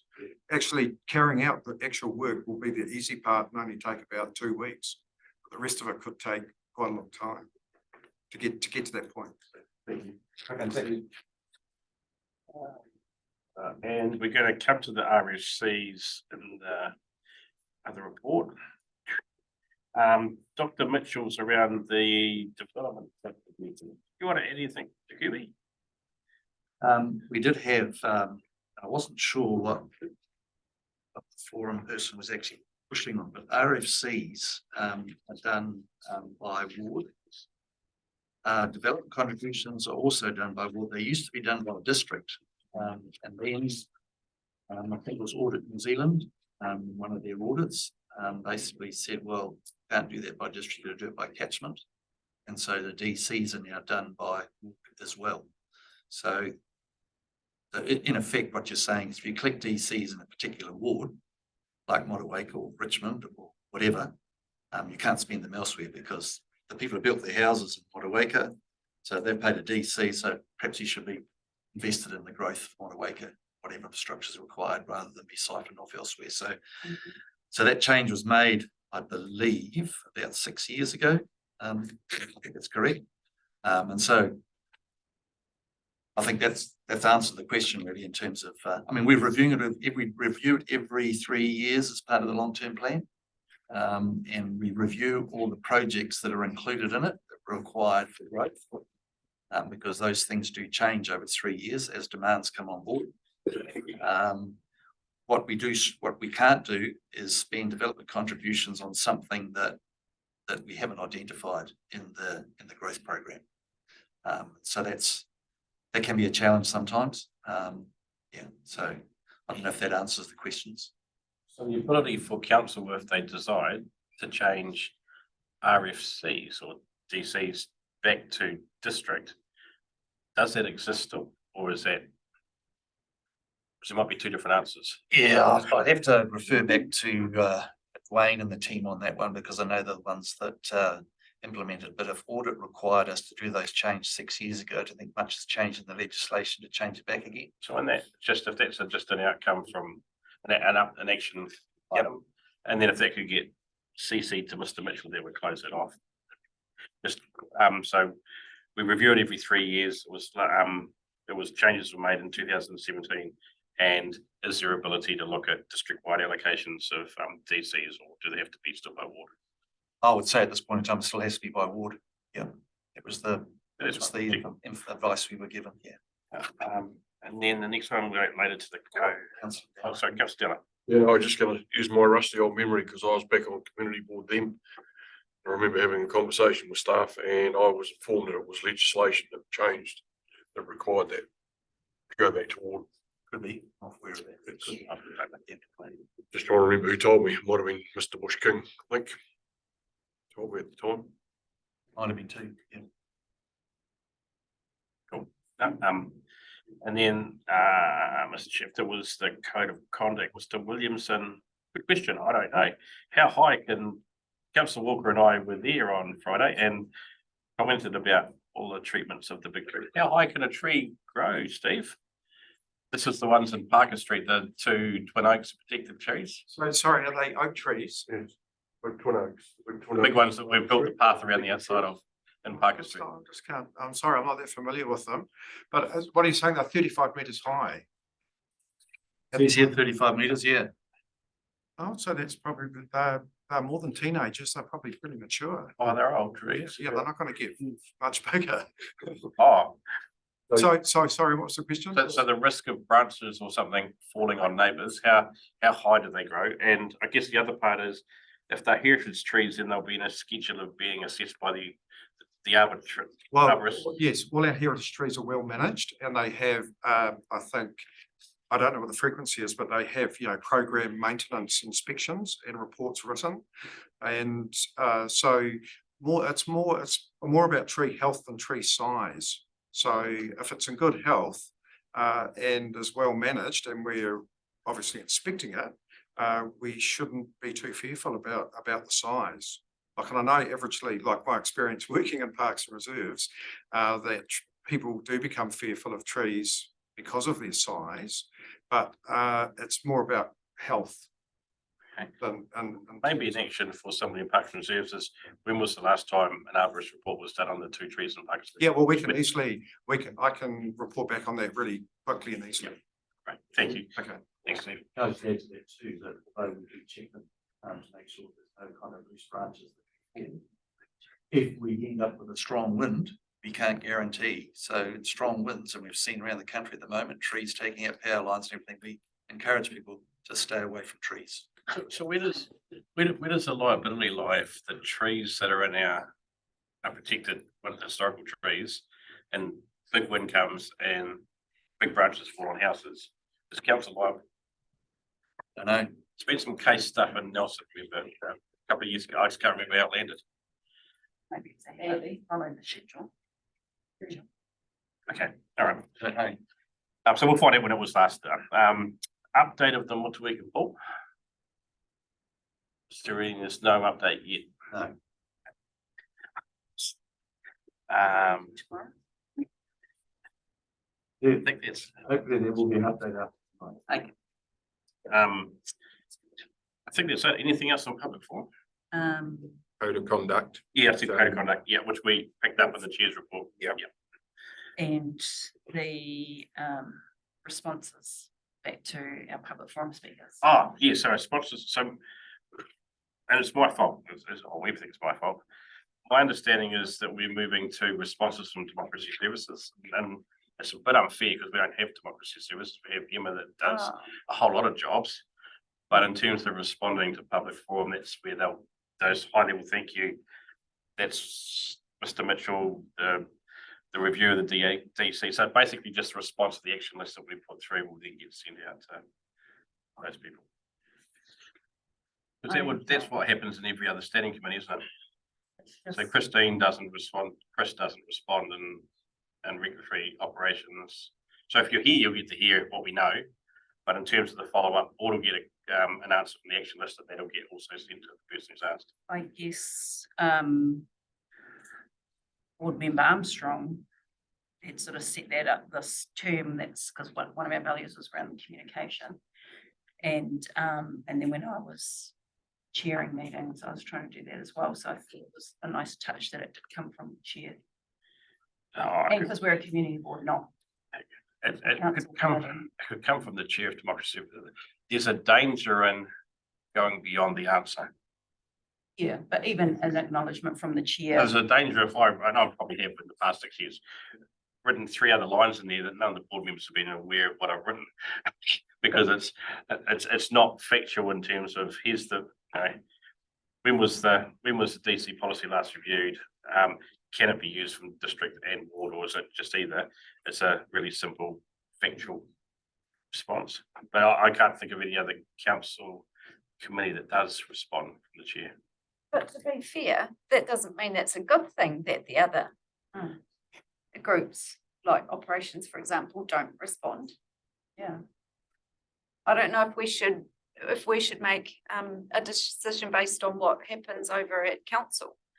Because this, as Deputy Chair said, this is community board, and our main role is to advocate for our community.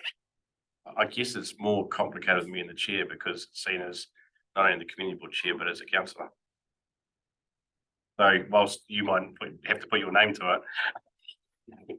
But that was the advice that Hence, came I'm not through. the chair. Yeah, yeah. Might revisit that actually.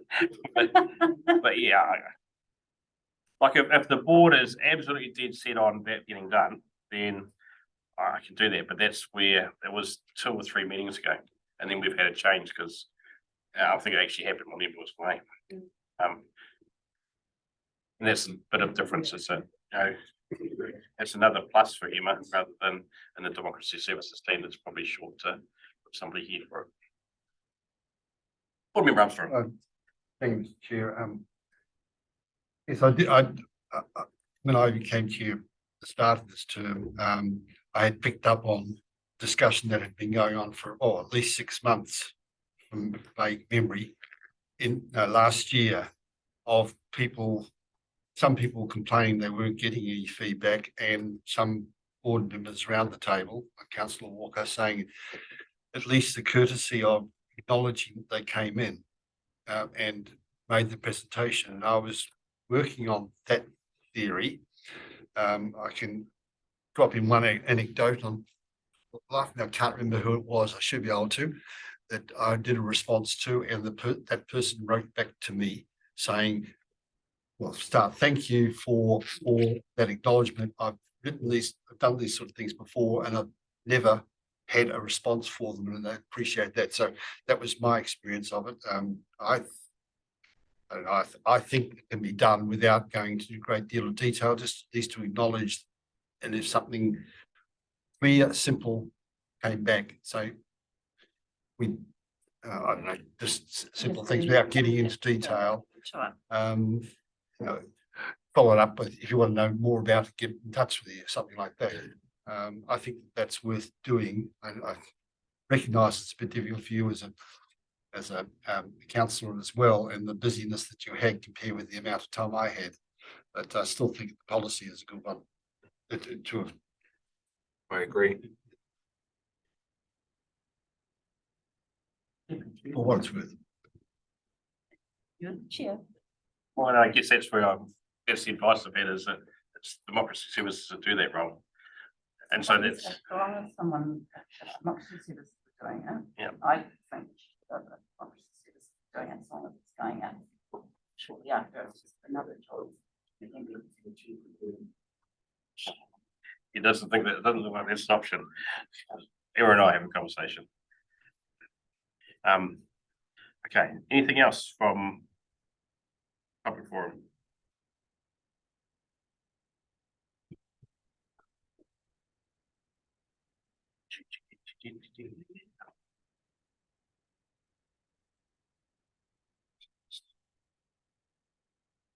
Okay, so while we're looking, action list, we can get rid of some of these.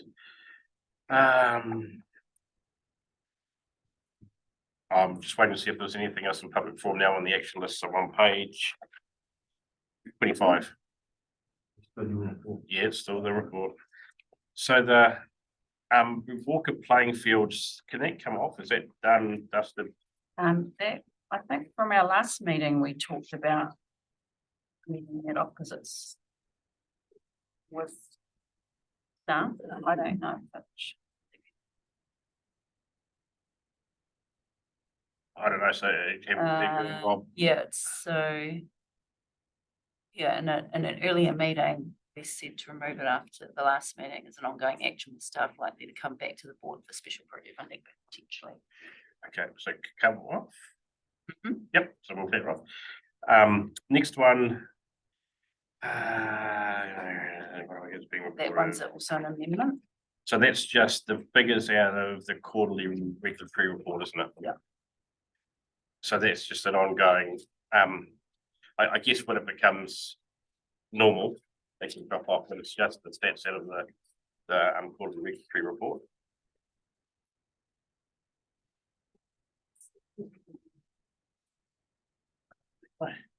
Yes, I think it was going to be quarterly. Yeah, I think that's why we wanted to leave it in. It was just pulling out the data that was already going to regulatory committee. Yeah. Action just sits with them. Yeah. So we just get a quarterly update on homelessness in Motueka and actions from service requests. Thank you. Okay, and the next one is heavy vehicles on Park Street.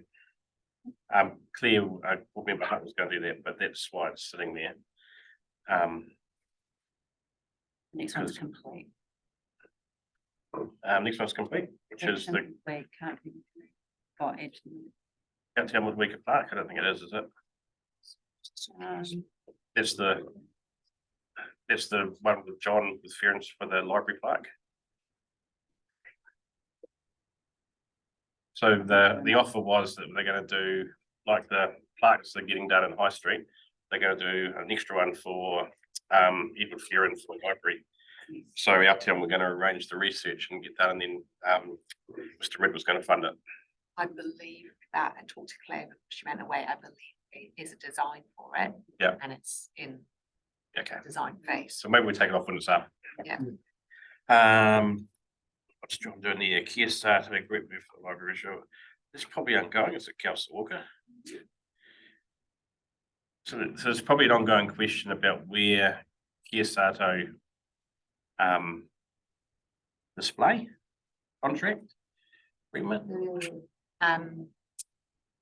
Neil was here for a short time, but it has been moved back to the service centre.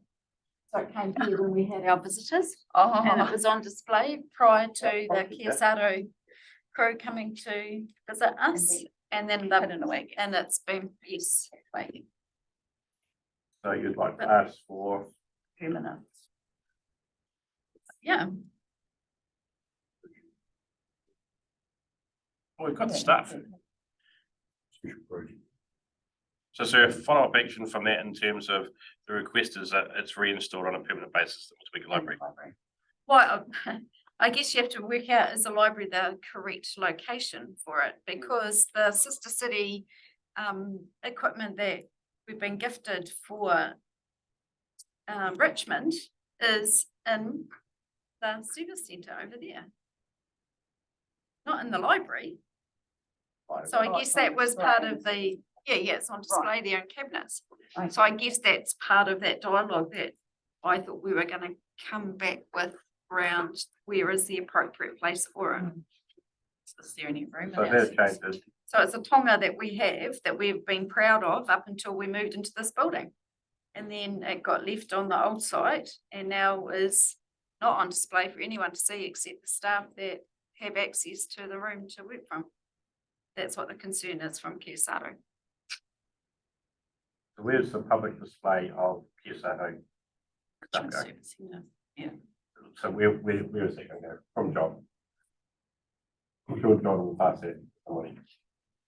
Yeah. Did it become John because he was at that meeting, or is that part of his team? It's his team. Cool. Yeah. It came to me actually after John got back. Yeah, that's what I thought. That's how I found out that it was on display here when there was the visit, but then it was taken into the back office pending a formal place for it. Yeah. But I'm not aware of what discussions have or need to happen with whom to determine what a formal place is. Right, cool. Final place, I should say. So we just want to know where the final place is, where the proposed final place is. Yes. Yes, thank you. Next one, I guess if you leave it there, I'll remember it, but we've had a catch up with Scotty. Oh, sorry, with Community Constable Sally. Fire and ambulance. So that's gonna be biannual, but he hasn't said a date, so we will. So the only difference, we haven't done this one yet, so we've done the other one. So we leave them separate and then blend them, eh? So November. will be November. Well, it's meant to be before the next board meeting. Okay. It's just. Skydiving. I'm still. So there's been some answers to some of the questions from skydiving, and I'm still waiting for some through the Gourmet. Do you get them, or am I just getting those? Have any other board members got that? Okay, I'll find the bits and I'll circulate it. Board member Hughes. I have mounted quite a lot of detail about issues with the airfield, and once I've got some other issues taken care of, I will be heavily involved in sorting the situation out, because I saw the answers which you had received, and they were wildly incomplete, and which was I was going to touch on later about the unanswered questions. What I'll do is I'll circulate them. So at the moment, the replies are going to myself and the Cliftons who raised the original question. So yeah, I can just forward you the last one. Should have the whole strand there. What section arranged the workshop with the group manager? So that's happening. Next that's going to be happening next board meeting, 21st. Right. Yeah. We're waiting for Mr. Ridd to inform the board on the timeline on omnibus change. And to be fair, that answer was factual because it hasn't been to council yet. We've discussed it in workshops. Because I don't know how you bring it to council. Again, you didn't really get a clear steer in the workshop either. So that's around tweaking, aligning the TRMP, recognising when a vehicle becomes a building after 8 weeks. Oh. So I think there's something coming from the board formally. You guys have workshop something? Yes, so Adrian Humphreys has gone back and we've set November the 10th. Friday, November the 10th for a meeting at 1 o'clock if possible, but I was just gonna get it around the, so you just come back to that and confirm that works. And so okay, yep, excellent. So those two are together. So the reason Mr. Ridd's in there is he heads the strategy and policy team, which Barry obviously sits in his team. But yeah, after you've workshopped that with Mr. Humphreys, then you can come back with what the board would like to do. Yep. That next one can come off because Mr. Ridd did follow up with Mr. Forey about that e-bus. It was about the card. Deputy Chair Graham member hard to consult. So they're here in November. Yes. You can probably take it off because they're gonna already confirmed to come in November, so it can come off. Yeah. Well, it will be Mr. Curry. Not the whole of AA. Right. Mr. Ridd agreed to follow. I don't know if he's done that. It's the ongoing Canberra of State Highway 60. Does Mr. Manners or Mr. QB want to pick that up?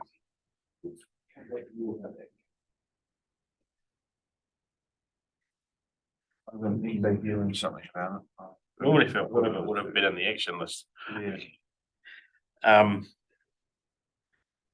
We're going to transfer maintenance costs. So that's been, so the maintenance cost was circulated, so that one can come off. Information on what Mr. Manners going to do, how much money is available discretionary fund. So there, you got emailed an updated budget or financial statement. Everybody got that? Yep, so there, that's the update. So that can come off too. Oh, yeah, there must have been some, sorry, Mr. Chair, you've moved on, but somebody must have been present at the meeting because they talked about there being very little that you could do with the camber and the impact that the buses were having on the shop fronts. Also camper vans. Yeah, someone spoke to it in the meeting, so somebody must have been here from transport who was talking about it. That's how I know that we're very limited in terms of what they can do with that camber. I guess, has there been any correspondence with NZTA explaining the issues? No, so let me refresh that because I know someone did speak to it. They must have spoken to it at the meeting because John did one and I did the next one. So I'll get something formally back through you, Emma. Okay, the next one is scheduled officers main meeting. Mr. Humphreys, Deputy Chair, so done. That meeting's being arranged. Yeah, that's it. Yeah, we can get rid of that. Is Wakefield Key the old wharf? Must be, that must just be a typo, eh? Yeah. The safety fence that can come off. Yeah. Councillor Walker liaised with Rinhall about rubbish bins and Motueka being painted. Question I just followed was Users Cafe. So we Has anything followed up with Muses Cafe? That was about the 2 trees, wasn't it? Now we know what was happening because we didn't know what was happening. Yeah, it was just made. But when we're impacting on businesses to make sure we communicate that prior to things happening. I think that's what it was about, yeah. I don't know if anything's happened, but beyond the action. It's finished now. But I think it's ongoing. So if there's something else that happens in the museum, yeah, we Oh, know that okay. somebody books to Muses Cafe. Who looks after the lease of the museum? Who looks after the area outside the museum? The mosaic area, so the bit that's councils. I just say you, Emma. I know. I take bookings. Oh. Would you know when there's major works happening there? I don't, no, I've not been contacted in the past. So that would be parks, reserves, or engineer. It would be one of your team, wouldn't it, Richard? Yeah, I'm sorry. What's about it? So there was cones, a whole lot of cones and bits and pieces at the last meeting. And then now I'm assuming it was the 2 trees that had just been planted, but there was all this works and cones and areas blocked off and the cafe didn't know anything about it, just occurred. So impacted their parking and their customers going. So. Oh, okay. But so let's leave that with you. Steve? Yeah, I don't know if it was a parks, involved with the parks, but Keep Motueka Beautiful recently project managed, the installation of 2 trees in front of the museum, which has been, I think it's a really great outcome for the street. But I can't say that the cones and the disruption there was that project or not, sorry. So maybe that's it was difference. Right. It was a project external of council. I think so. Okay. All right, let's take it off. Let's note it. And just How do we learn so that we don't Deputy Chair just said that, just me re-emphasising it. So we impacted on a business. Yes, there was a good outcome in the end, but how do we make sure that in future we communicate with these people instead of getting their backs up? How do Get their backs up. inadvertently we did. Yeah. But So like say we're gonna do works because it's council. One would hope so. Yeah. Invariably stuff is done on council property. We don't know about until sometime after. Yeah. So, yeah. Maybe that's a conversation. So I guess the important thing is if Mr. Kirby takes away that if there's something his team does on that museum frontage, we please communicate with Muses Cafe. Anything impacting business.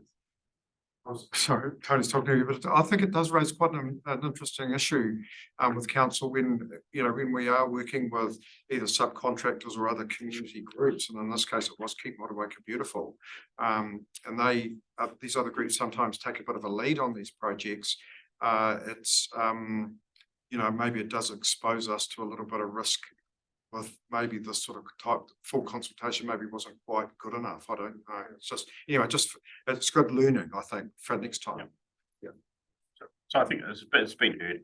And then the next one is, I take it that's a double up of stats from regulatory report every quarter. Yeah, because we definitely have to take that off, so we don't have that detail. Okay, so that's the action list. Now go all the way back up the top here. Changes. Action list, correspondence noted. Items from board members. Or any updates from councillors? Items from board members? Board members. Unanswered questions. I have long been bringing the issue up. For me, it was 4 years ago, and a letter I wrote to the Tasman District Council in regards to the legislative background of definition of a building, which despite numerous attempts and even managers assuring that I would get a robust and legally binding decision, never happened. But it would appear in the last, since then, other people have faced the same issues. I attended a meeting when I was first elected, and the very first meeting I was made aware that somebody had contacted the council, and this over some issues with parking and that sort of thing, and didn't get a reply.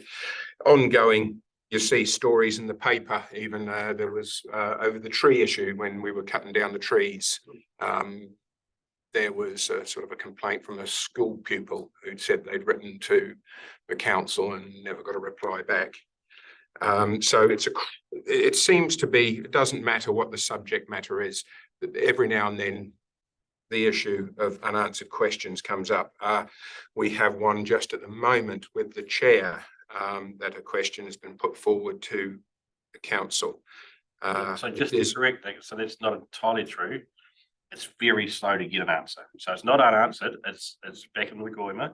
So the questions are answered, but I guess there's a difference between not answering and liking the answer, I guess, and the time it takes to do that. And what I have sympathy for is there is usually a desire to get some information that can be used then to litigate something else in a question. So I have a little bit of sympathy for making sure the answer's factual and correct and right. And I'm saying that every answer I've had is factual, correct, and right after that time, but difference between unanswered and the time it takes to answer, which, yeah. Okay. Well, there's been cases where I can do that myself, 6 weeks and no answer.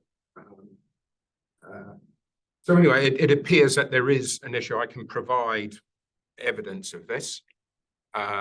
So I brought it up at the last meeting, was hoping to be able to discuss it. The issue with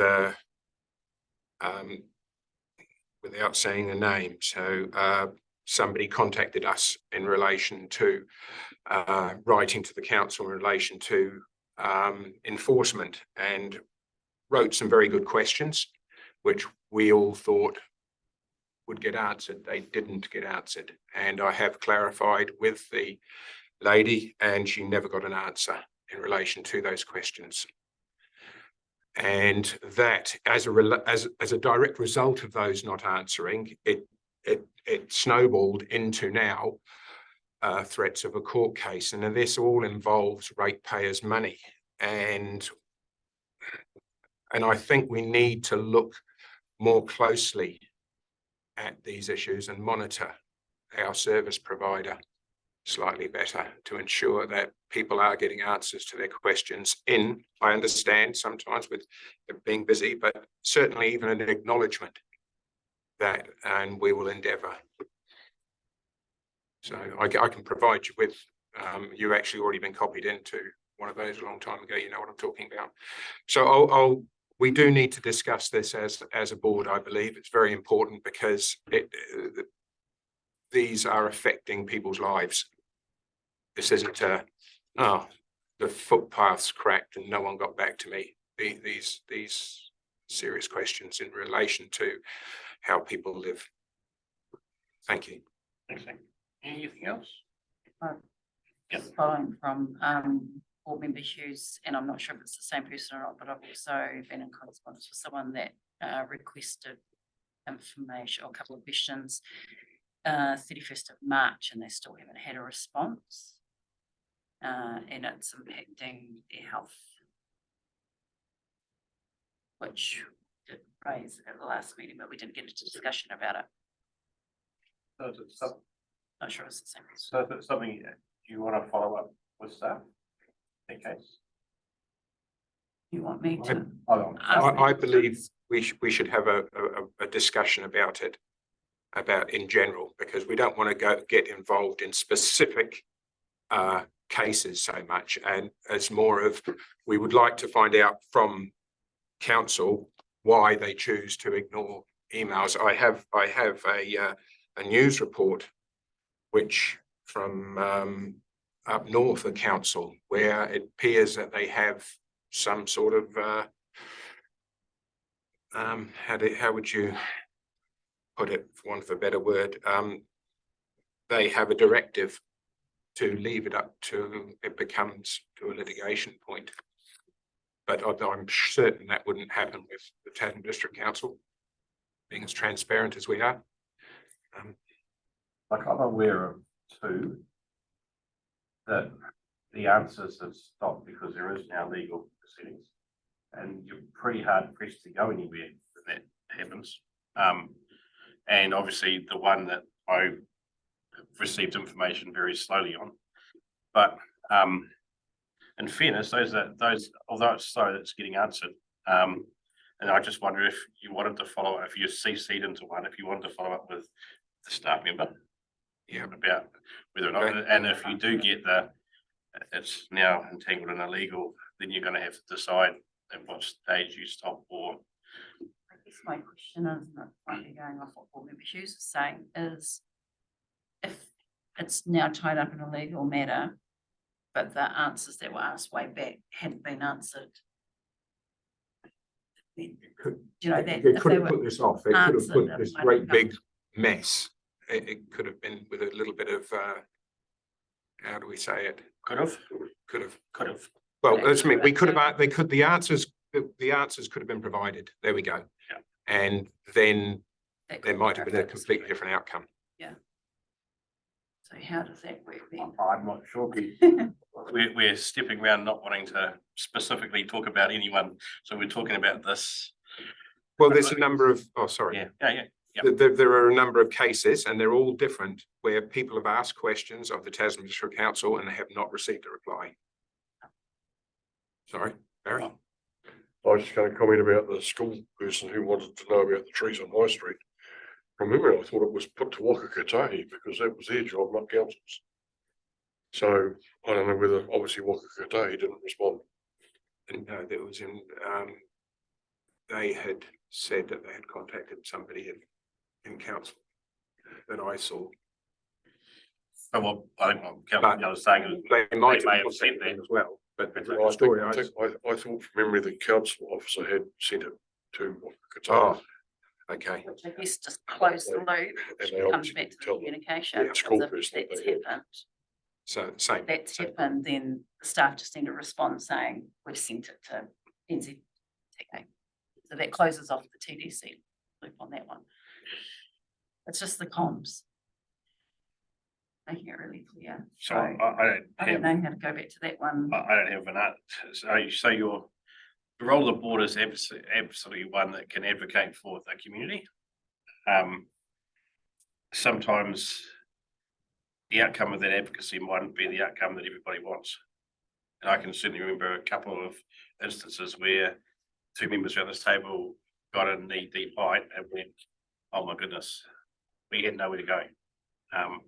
So it's not saying the rules are right, and that's why I really encourage the elected members to work on the TRMP and the suggestions to change the rules. But you know, or we just chuck the rules out.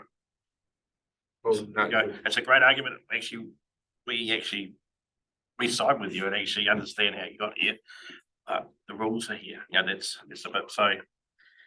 But certainly, you know, if a member of the community approaches you, then perhaps first call to Mr. Kirby or to Janine that you've got a concern and have a conversation. Well, it depends which group manager is responsible for that activity. It's probably best to come through your Janine in the first place and then round it, perhaps. I'm just trying to avoid it. I know you're trying to avoid it. I get about 100 emails a day now. Oh, actually, Mr. Manners is sitting here, or Mr. Manners.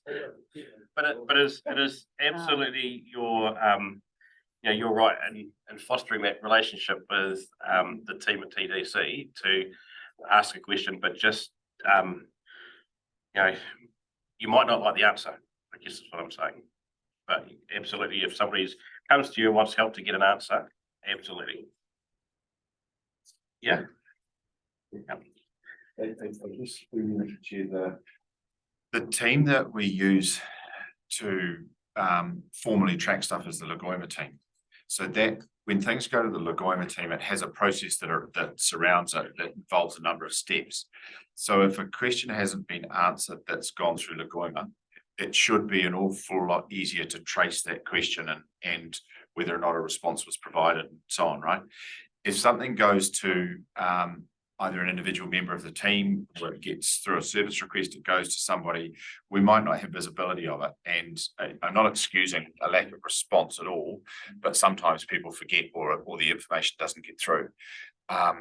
So perhaps a way forward, if you want to find out about questions that have gone unanswered, you need to lodge a formal request for us to find out what questions have not been answered, because otherwise we don't know what we don't know. So I'm not sure how I would go about finding out that, you know, Bob Smith asked a question and we haven't responded to it.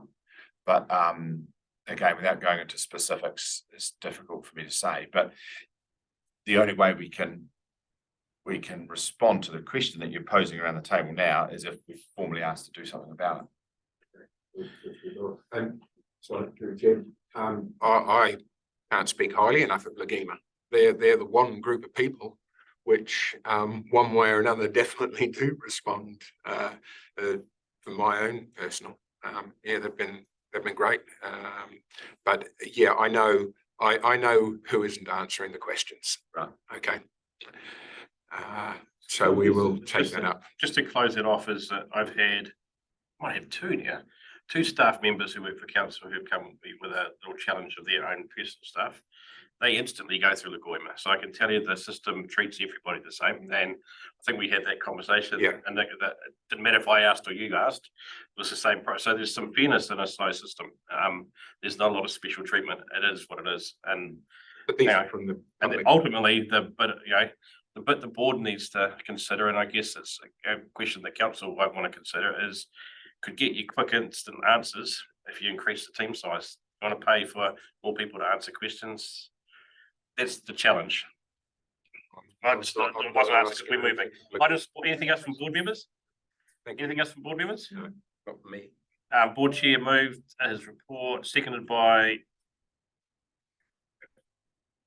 Councillor Downer. All those in favour say aye. Again, carried. We're going on to financial statement. Ignore the financial statement and go to the email that was sent to you on the 12th of October. Well, you can read it, but the difference in the special projects is the opening balance should have read, I've lost it. It should have read $151,666, not 15,166. There was a 6 missing, I think, on the end. There's a considerable difference in terms of the opening and closing. So that's more important when we come to have the workshop with Mike next month in terms of the board's surplus that's accumulated over the time, what policy decisions may be able to get made to use that dollars for something. So make sense? So based on the amendment to that figure, happy to move. Is there a seconder?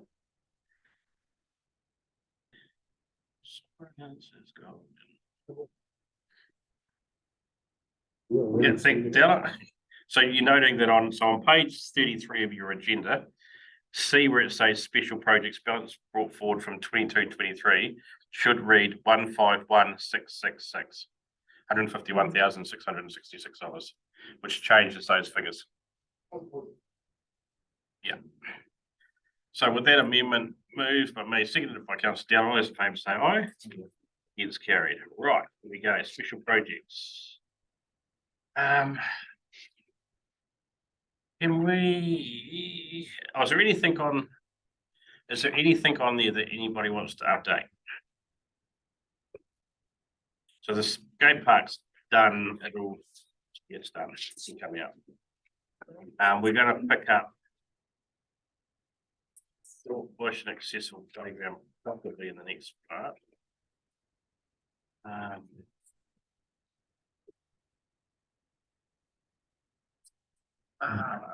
Councillor Walker, do we need to hold 1239? No, do we need to hold the balance of the $2,500 for Mana? Are they back meeting? Yes, we are. Yes, so yes, please hold. Steve, you've waited this long. Are you here for the cemetery? Thanks, Mr. Chair. No, but I can speak to it. Okay. I was wondering, I did come to speak just about the landscape plan to stage 2 landscaping here around the Motueka Library building. Oh no, let's do that one. Let's do that one. Because the other one's been, yeah. So it was a late item and I did ask Emma, should I come and sit down? Yeah. Yeah, you can sit down. Oh, so it's a late item rather than special projects? Well, I sort of got a both. Okay, let's catch it in the special projects. So just quickly, so thank you. The stage 2 for Motueka Library has been, is an opportunity to complete the landscaping at the library building here with funding that's become available through the Better Off Fund. And so I've been quietly working away on a draft plan. And so hopefully you've all seen a copy of that. I think Emma was circulated that. And so the brief that came to me, which I then took away back to the landscape architect, was to keep it simple and functional. We want to keep the frontage of the library here open so that it's got a good relationship with the reserve, but is also functional and enables space for events and markets and that sort of thing. So the plans come back very functional, and there's about 90 square meters of concrete to install, which are just providing connections from Wallace Street through to the Japanese garden entrance, just here at the front, where people are cutting across the grass. So that's that part of it's very functional. There's about 350 shrubs to put in, and that's all about just anchoring the building really just close in around the apron of the building, sort of anchoring it into the landscape, and not taking too much room up for events. And I think there were 6 trees. So it's actually it is very functional. So I think it meets the brief. So I think the purpose of just a quick chat today is about, I suppose, tabling it for comment and feedback from the board. I have been consulting with our iwi partners on it already, and I have also sent it through to the library staff for comment, which I haven't received back yet. So it's really just a process of a bit of consulting with all the interested parties, and as soon as that's finished, we can rip in and build it, spend that money. And that does include some, I think it was $10,000 from the Special Projects Fund from the Community Board. And I actually think we'll have enough money. I'm just doing a brief costing. I hate to say that we might get it on time and on budget, but we won't jump ahead of ourselves. But yes, that's right. Oh, good, Richard, thank you. So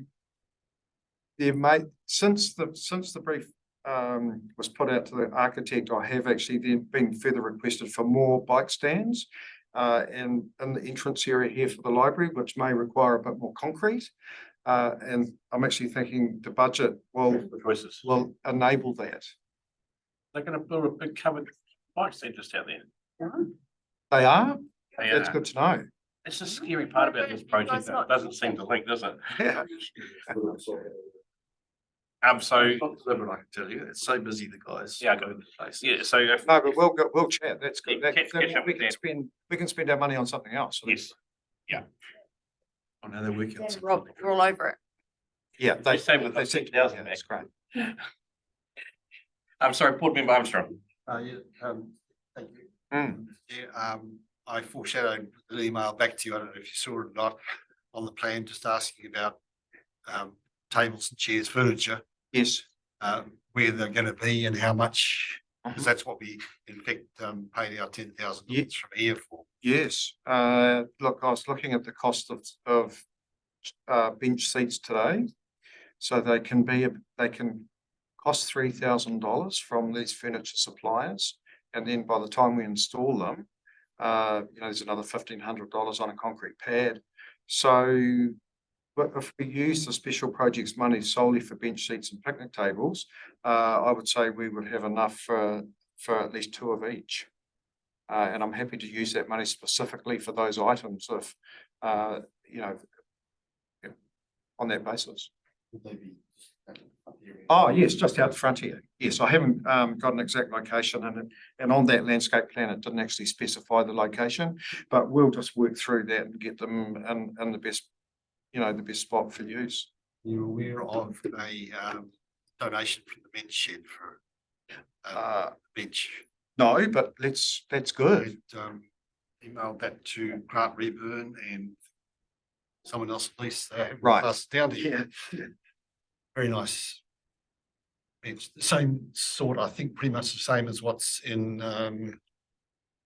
that reserve over there now. My place, what's it called? Memorial? I don't know your place. Yeah. So, Not Memorial. Memorial Park? no, the little one. Reserve. Yeah. Pico? Yeah, I think so. Yeah, is that right? Yeah, there's 2 seats in there and that's that same sorts.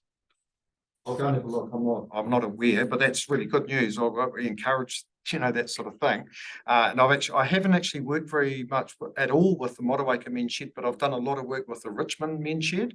And they built some really great tables and seats for the Mapua Wharf project that we did a couple of years ago, which now we call Nio Park. And I'm sure most of us will be familiar with that. So the men's shed, they're a great resource. They had already built these for something else and one of them was redundant. For the Okay, purpose. well, So we they said, definitely say yes. Because then, like I say, we can make some money, we can, consider something else. So that's really good. I'll send you an email about it. Yeah, please do. Councillor Walker. Thank you through Chair. The proposed tables and seating, do we put that through the lens of our access for all? Because we've had a gentleman come here and speak to us and he sent me a flyer the other day about. Sorry? Was it David? Remember his name, he said it right. Anyway, he lives around Mahana way. That's helpful. Anyway, his feedback is that we often put these pieces of furniture equipment around, but actually we have a limited group of people who can use them. So he's been talking at our positive aging forum. I will try and find his flyer and. Sure you know. So his, David, the social setting guy. yeah. So are you alluding to much more user-friendly or more accessible for elderly people type designs? Or not? Or? Not just elderly. But accessible for everybody, regardless of how physically able you are. Yes, yeah. Like we get specifically asked for backs on benches and handles on benches so that you can push yourself up and that sort of thing. So we're getting requests from is it like the aging forum? I was struggling to think of the name of it, sorry. What is it? Anyway, but we are aware of providing seats or assets like that most people suit most people's needs. Yes, that's him. Kim's the man on social seating. He rates memorial parks, the ones that are done, because it's also about when you sit, not sitting facing that wall, you can sit facing each other. So it's David Kim. Yeah, no, so I've got that, thank you. Any other questions? Are you happy with that design?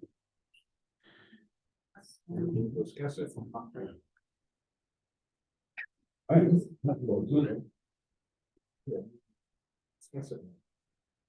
got email. Should have got emailed, didn't it? It came through an email from Emma. Just now? No. 12th of David responded, This week? so Yeah, it would have been 13th of October. Thursday or Friday last week. It says Motueka landscaping stage 2, but it might come under David because he responded. So it might come under his name. You search at that. It would be good if we could get that up on the screen. Emma, is there any chance that you can pull up on the screen? Please, sorry. To be fair, I saw board member Armstrong's comments and went, he's looked at this for ages, that's great. So that was the level of detail I gave it. Okay. Well, no, because you asked some questions as well, and I'm pretty sure. So board member Armstrong, I don't know if I've seen, you said you've sent me some comments, but I don't know if I've seen those. So I'm just wondering if, just check that they came to me. Following on from this, I just said I would be asking at the meeting. I sent a copy to Emma as well, in case you want to put it on the agenda. Oh, thank you. Yeah. how much, what type, and where the seating and picnic tables and any other furniture will be placed. I'm open to, suggestions or preferences for trees. I haven't worked the specific species.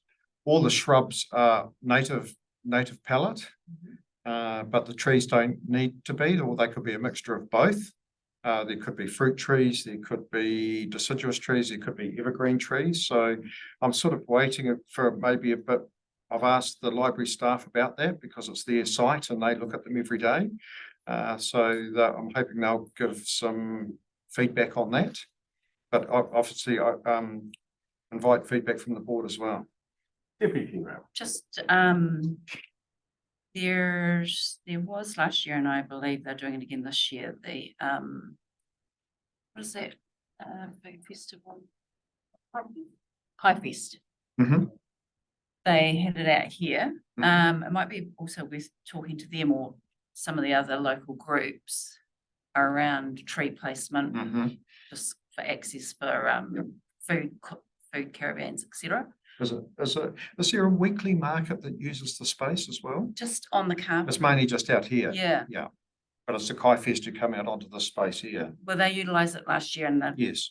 potentially do it again. Yeah, I think Or other groups. So last decade anyhow, that have used Yeah. sort of things, Kapahaka. telling true stories told live or something. At the Matariki, Mm. that was meant to be outside. The outdoor movie, yeah. Yeah. That should be out on the deck, so. Asking for feedback from us about trees, I think much more likely to be helpful for you is if you talk with Motueka, Motueka beautiful though. Yes, if you're happy for me to talk with, and like I say, the local staff, I'd like to keep their feedback, and definitely I'll speak with people when we use the tree. So we can pick up, my preference would be to pick up on species that do already exist sort of in the streetscape or, just in the reserve already. And it just sort of keeps that continuity going a little bit. Just got one, Steve, and then Councillor Walker. So on the east side, so going out that side, is there opportunity to get something that's significant around linking the library in that area to Keasato Gardens? So here's the Keasato Gardens. Yes, so somewhere on that side, is there an opportunity to link? I don't know what sort of trees they might be, but just to blend those two, so the library and the Keasato together. Maples, lots of leaves. Yeah, whatever. Yeah, no, we'll definitely try. Just to comment though, it's on the east side, so it's on the shady side, and it is pretty narrow. We know the gap between the fence and the building. You're going to test me where trees grow, aren't you? Back. No. I was going to say back when I was involved right at the start of the design of the building. Yeah. And we always talked about actually removing all the trees and the shrubbery between the building and the garden so that we could open up the view shafts through and bring, borrow the landscape of the Japanese garden into the library building. So that was we did talk about that as a concept in the early days. Saying that, stakeholder is Keasato committee. Yeah. Councillor Walker. So, sorry, Stephen, but Adam assured, well, actually it started with Chris Blythe from memory, and then Adam, that they would engage and consult and take Keasato along on this journey. So please, can you engage with Keasato? Sure. Because we've just done a blessing and put that carving out there. Yes. So whatever happens in stage 2 has to enhance that area, not detract from it, please. Totally agree. Okay, anything else? Doesn't look like there's any tree experts sitting around this table. Nope. Anything else, Steve? So you're going to use the $10,000. David Kemp's the man to talk to about seating. Keasato. We've been chatting about that. Yeah, Keasato is an important stakeholder, and Dan or Rob in terms of cycle stands at the library. Yeah. Same conversation. And I'm going to say that that's all sounding really good. I've got plenty of time because I've missed really the best opportunity for planting for the season. And now we're talking, even though it's raining today, all the predictions are for a dry summer. So I'm looking to install this in the autumn once it's a favourable time for planting again. So it gives plenty of time to consult with these other parties, which is I think that fits my sort of proposed timeframe quite well. So. And while you're sitting there, Steve, criteria to Stevens Bay Walkway underway. Yes, but I can update you. Okay. And so there's two parts to it. There's upgrading existing walkway and also building a new alignment, a bit of alignment from Cook Crescent. So positive for the community has been this stage 9 or the last 2 stages of the Beaches and Bay subdivision. Council is now legally in ownership of Esplanade Reserve from Cook Crescent around to Talisman Heights Road. And so that's giving us the opportunity to upgrade that walkway, which has always been out of any sort of walkway specification and not meeting a grade, the correct grade for that area. So the tricky part is it's a archaeological precinct area there, and there are registered archaeological sites off the end of Cook Crescent. So I've been just finished on Friday actually consulting with our iwi partners over the upgrade of this walkway. So I'm getting close to a point where I can start working. So there's an update. So I have been working away on it. Great, thank you. Any questions? And then the next one's going to come off because Transport Choices are going to fund that.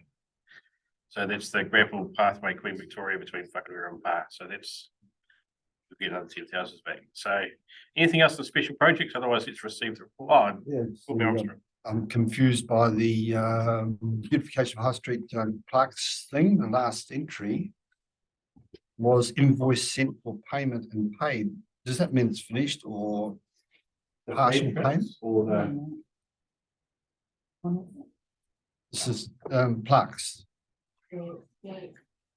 Claire, the last thing Claire told me was that they were in design. Then I received the invoice, but I haven't had an update from Claire in between. The invoices to all the plaques. For the plaque. the people who made them. So I presume that They're underway. Yeah. Those are the ones that she showed us. Yeah, so I think that was all ticked off. What's 15 of them, 13 released. Right. Yeah. You can't even find them. So we're paying before we receive them. Yep. Maybe. Councillor Dowler.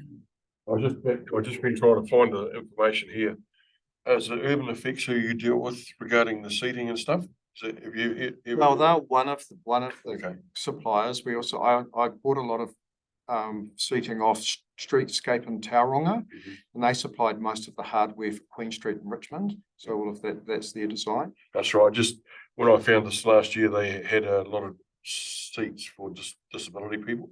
So you have more people sitting there. You can have a wheelchair here and a wheelchair over there or whatever. Yes. And I forwarded this on to someone. Yep. So those guys are on our on our radar, so to speak, as a supplier. I need to send you that email. Yes. Good. Yep. No, thank you.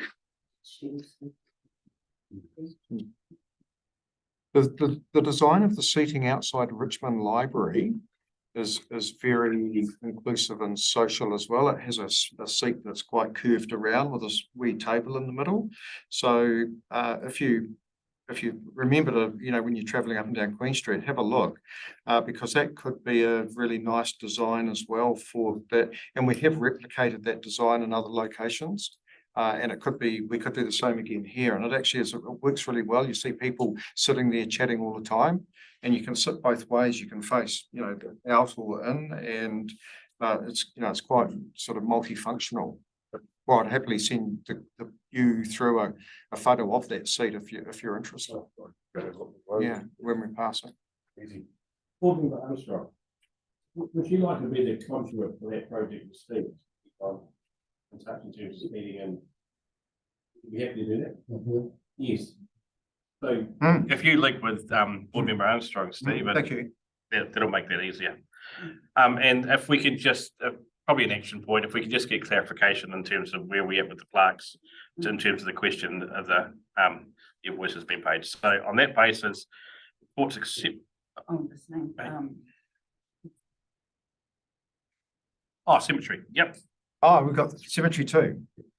So I need to, Karina's waiting for me to reply back from our site meeting. But so I've been with Lynn and Richard, my colleagues who, between the three of us, we deal with obviously maintenance issues and new asset. So we've been through the list. And so it's really just looking at what we can achieve with the RFC money that we've got now. Oh, no, sorry, it's not the money we've got now, it's from the special project, sorry, I'm getting confused. And then what we can do out of our operational budget for all the maintenance items. And so I'll report back to you with a list of where we think things are at. But I probably will invite the board to even set some priorities if you would like to have that level of input. Because we've still got quite a few actions from the development plan from 2013. There are still 6 or 7 action items on that. And so it's really because we're going to have to look for RFC funding or other special project funding for some of those items. It's like, well, we need to decide which ones do we want to work on first, really. So that's a conversation to have together, I think. Yep. But all the maintenance items that have come up on the list really, well, in a way, again, we won't be able to do them all at once with the operational budget that's available, in one financial year. So we just need to keep working away on ticking them off, really. I think is the key to it. And then it's, in a way, priorities, which ones do we feel like need to be ticked off first. So happy to have guidance and feedback or make recommendations, just whatever works, really. I have a conflict of interest if we're going to have a plotting one day. What are we, sorry? No. Thank you, Steve. Any other questions of Steve, while we've got him here? Okay, I'll move this special projects be received, seconded by Board Member Hughes. All those in favour, aye? Yeah, thank you, Steve. Sounds good. Thanks everyone. Yeah. So that brings us to the requirement to go into public excluded. I need to step